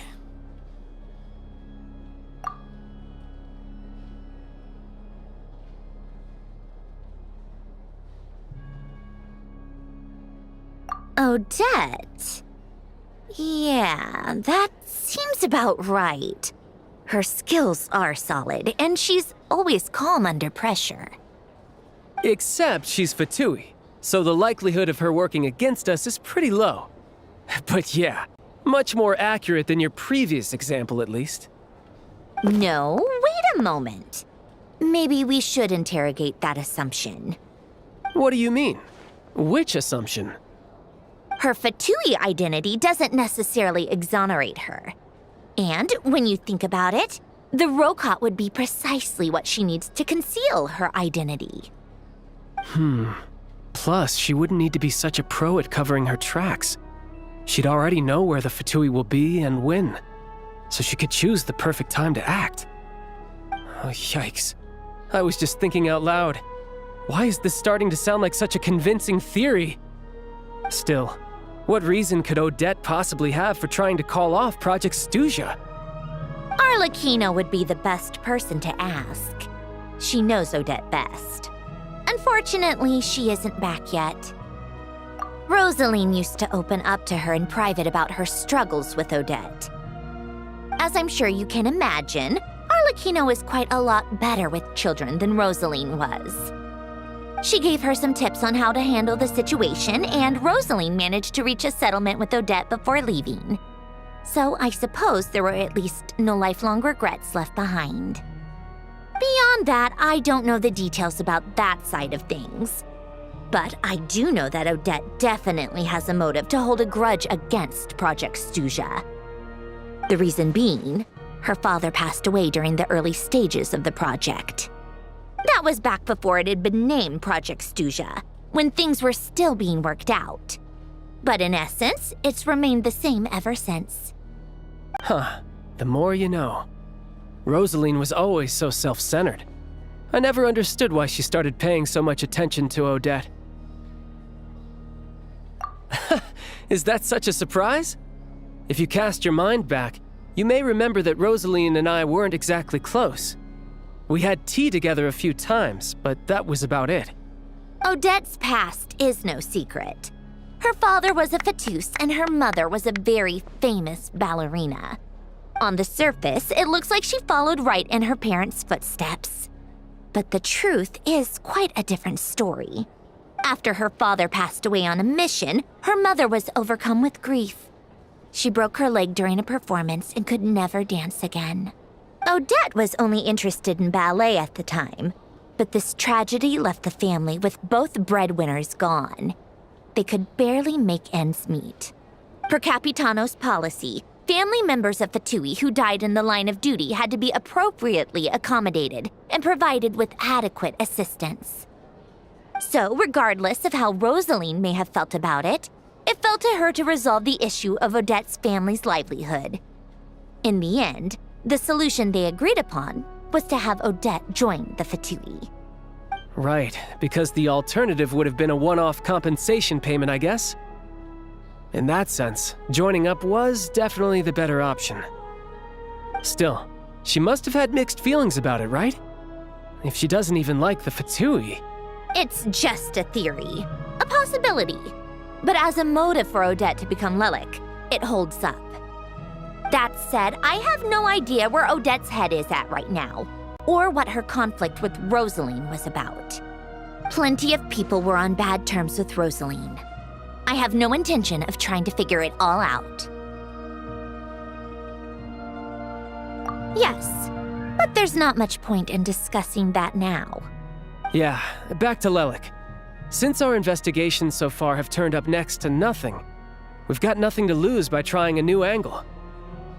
Funnily enough, Tonya and I had actually made plans to go to the theater tomorrow to watch Odette's rehearsal. Unfortunately, thanks to this Lelik situation, I'll be stuck working overtime again. Which means you can go in my place. No point wasting the ticket, plus you'll get to meet Tonya. Spirit Seeker. Quite the classic ballet. It was passed down through Odette's mother's family for generations, though it hasn't been performed in years. But Odette's been practicing it diligently, and it's finally ready for a return to the stage. Excitement is through the roof. Tickets for the official performance sold out long ago. Tonya's excited for it too. She's desperate to see it no matter what. Personally, it's not really my kind of thing, but since she's my little sister, I had to figure something out. I've actually seen it several times before. The story's pretty straightforward. The lead character follows a trail of clues left behind by a spirit, gradually recovering her memories along the way. It's a tale of love and regret. So not exactly reinventing the wheel, at least by today's standards. But when that classic melody kicks in and the lead character begins to dance, it always gets me. It really is beautiful. Not an easy dance to do justice to, though. I know it's always been Odette's dream to perform this piece, but I'm not sure she's really ready. In that case, I think that even if she is Lelik, we should wait until her performance is over before we respond. I'll let you take it from here, comrade. Sounds like you've made a ton of progress today. It's good that everything's going so smoothly. Next step is to head back to the theater and get a clear answer from Odette. Either way, Paimon Paimon doesn't get the sense that she's a bad person. Sure, she might have done some pretty extreme things, but Paimon bet she has her reasons. Maybe this is going too far, but like, with everything she's managed to do so far, wouldn't it make more sense in theory to be even more, you know, heavy-handed? Why leave a letter when she could, well, we know there are plenty of other ways to keep people in line, right? The point is, she could have gone further, but she didn't. So, if it is her, she's got some principles at least. Yeah! Well, all you can do is follow the facts wherever they lead. No change, really. But that thing Paimon told you about yesterday? Paimon feels like she can sense it more clearly now.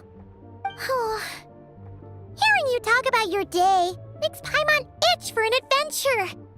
If only she could be there with you so we could experience it all together. Yeah, I wish you could be there too. I'm not used to adventuring alone. But don't worry, we'll get to the bottom of this. Guess it's just one of those things. Never mind. Paimon will behave herself and keep resting.